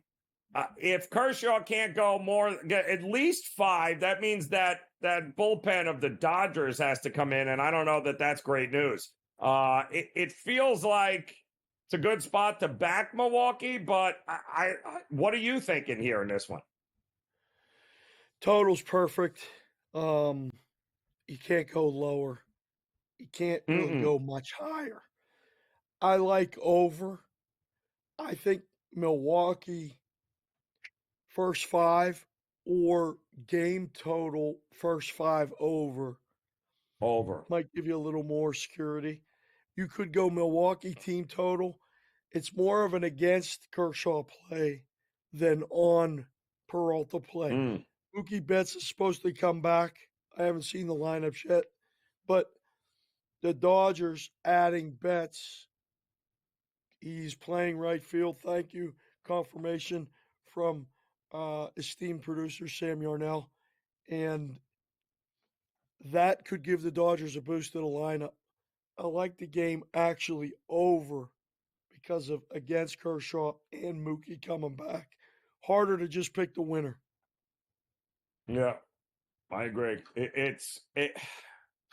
If he can't go 5, it feels like I'm going to wait to see what he looks like early on. If he can't go or if he's struggling, it feels like there's going to be a bet coming in because the bullpens are it's not even a comparison. I mean, I trust the Brewers bullpen way more than I trust the Dodgers bullpen by far. You mentioned that the Diamondbacks were a monster favorite here tonight. You have the Yankees on the road playing a Double-A team. It feels like one of those two big favorites, Arizona or the Yankees, is in all likelihood going to lose tonight, Dave, and you know it. So the question is, which one is going to lose? Because the amount of people putting these two together and trying to figure out parlay pieces with it this is one of those nights that it's a recipe for disaster, man. Well, I think they're putting those two together then with the Padres. Because it's even worse. Right, that's the one. Too early, one late, or game. So you can leave yourself that hedge. I can't make a case for taking the White Sox for anything. No. I just can't. I just thought about it for a second. I'm like, no, they'll do it, Joe. No. I don't want the White Sox. No. I don't want the Rockies either. Not tonight. No, I know. Some nights the favorites win. Tonight might be one of those nights. But then you look at Toronto and the Angels, and you go, how in the world can you make a favorite with that? I agree. Really? Francis, Daniel, matchup starters. I don't know. It's take the dog in that situation. Book will be happy to need the dog. Those are the games tonight. I got to ask you, though, did you take anything away from the preseason football? What was your big takeaway? Because I know you were watching it for me. Yeah. Because I was not. Yes. No, I know that. I was talking earlier to Adam Kaplan about how we didn't even get to the regular season game 1 yet, and the Jets have already blew it. So that's always fun. I'm so glad they traded for a guy that now wants to be traded and has never stepped foot in a Jet uniform on the field yet. Hassan Reddick, in all likelihood, will not play for the Jets because they won't give him an extension. So that's more drama that they don't need. But I'll say this: I was just talking to Scotty Wetzel earlier. I thought the rookie quarterbacks. I thought Jaden Daniels very impressive with Washington. I also Caleb Williams for all the hype against Buffalo, what was supposed to be a good Buffalo team, but we all know better. I thought he did a pretty good job, but maybe the most impressed I was, and how dare us forget how good a coach Sean Payton is, because I'm telling you right now, Bo Nix is your starting quarterback for the Denver Broncos, and he is your future here, Dave. I was pretty impressed, and he played against a level of competition on the other side that, those guys are going to be on a NFL roster. Zach Wilson came in and he mopped up against a bunch of, XFL guys. But correct. I think Bo Nix is better than Jarrett Stidham. I think Bo Nix, I think Peyton loves him, and I think it shows. I think this kid could be the sleeper this year, and a guy that if he does get locked down to starting job, he's a guy I want to bet on here, Dave. I'll tell you that right now. I can't believe that's only minus 245. After watching what I watched and seeing the highlights that I saw and doing some reading after the Not game, even close. There should be a 1 in front of that. Minus 1,245. He's the guy. Yep. He's got the most experience. And unless he gets hurt, he's going to be under center. So was impressed with him. I was impressed with J.J. McCarthy, too. He threw a couple really nice balls. I like to watch those guys play to see the touch and if they can make that out throw across the field. Both of those guys did both of that things. And I'll say it again. Coaching matters in the NFL, and I think those two quarterbacks landed with exactly the right coaches they needed to be with there. All right, Game Time Decisions. We'll wrap up the hour next here on the Grid.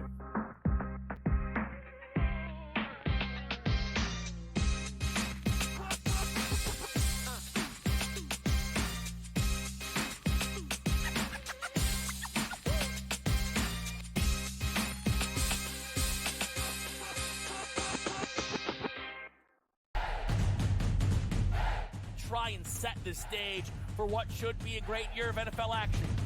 There's a handful of teams that potentially can compete for a Super Bowl championship. Confusion and uncertainty this year more than some in the past. This team looks like it's ready to make a move, but we just don't know if it's bad or good this year. J.J. McCarthy is eventually going to take over, but it's a no-lose situation for them.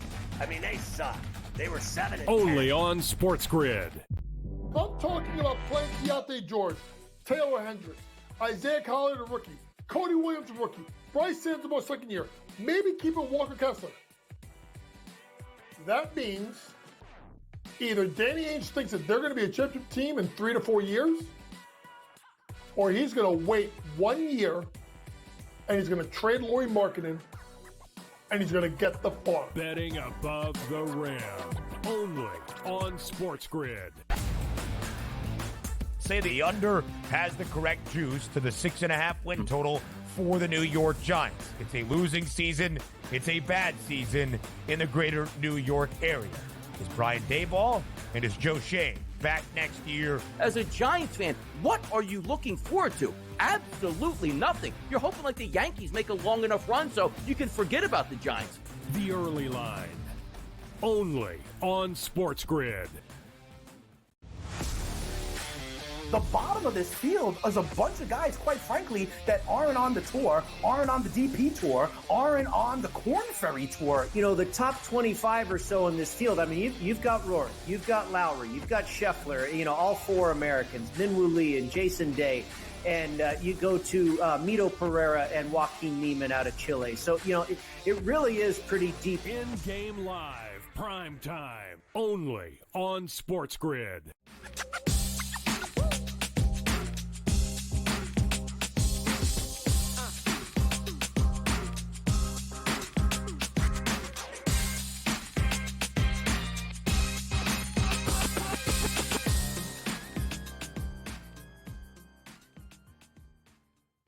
All right, welcome back in Game Time Decisions here on this Monday. I'm Joe Raineri, and we'll close it up this hour, getting you caught up with what's happening around Major League Baseball. Quick reminder, though, just a couple minutes away, Dave Sharapan and Scotty Wetzel will take over here for in-game live prime time here. And they, of course, will keep you posted on everything that's happening around Major League Baseballs. We got a couple of really good games getting ready to take center stage here. Just about 10 minutes. Dodgers, Brewers, going to be a big one here tonight with Kershaw and Peralta going at it.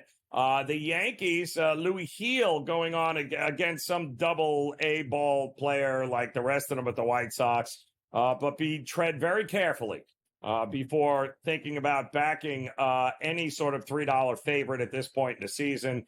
That includes the Yankees and the run line.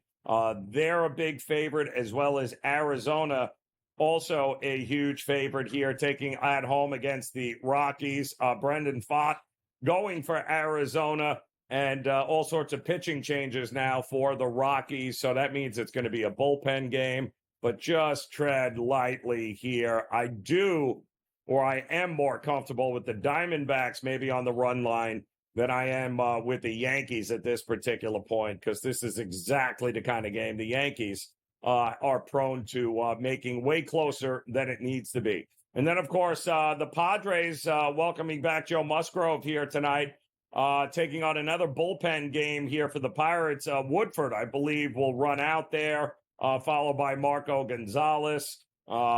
This is the first start for Musgrove since being benched all the way back in April or May.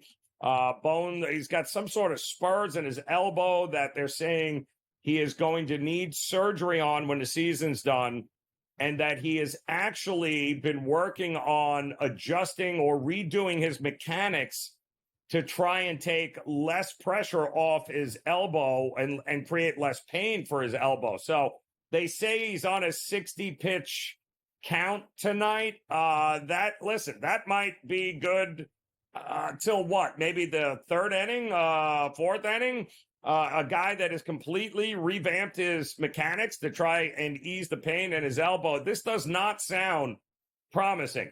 Now, the good news is he is taking on the Pirates, who are not a very promising lineup, but heck, how promising do you have to be with a guy that's just walking you around the base pass? So I think the over is the way to look at this game. I don't trust Musgrove. I don't trust the Pirates and their bullpen game. And the only thing about the Padres bullpen is they have been absolutely worked over the last week. It would normally be a no-brainer. You would go, the Padres bullpen is a no-brainer. But they have had a massive workload over the last 6 days. So they have one of the best collection of relievers in Major League Baseball. The Pirates stink as far as the bullpen goes. But boy, oh boy, there's going to be a lot of guys that are probably not going to be available for the Padres here tonight. So whether you're looking at the full game over or maybe a Padres team total over or even a first 5 over at 4.5, I don't have a problem with either of those looks there in that game. And I think that's the way I'm going to look. Also, we have got a pitching battle tonight, an old school pitching battle in the late game between Chris Sale and Blake Snell going at it. That's Atlanta and the Giants. That's going to happen just before 10 o'clock Eastern time here tonight. Snell is not a train I'm getting in front of, and Chris Sale has been great.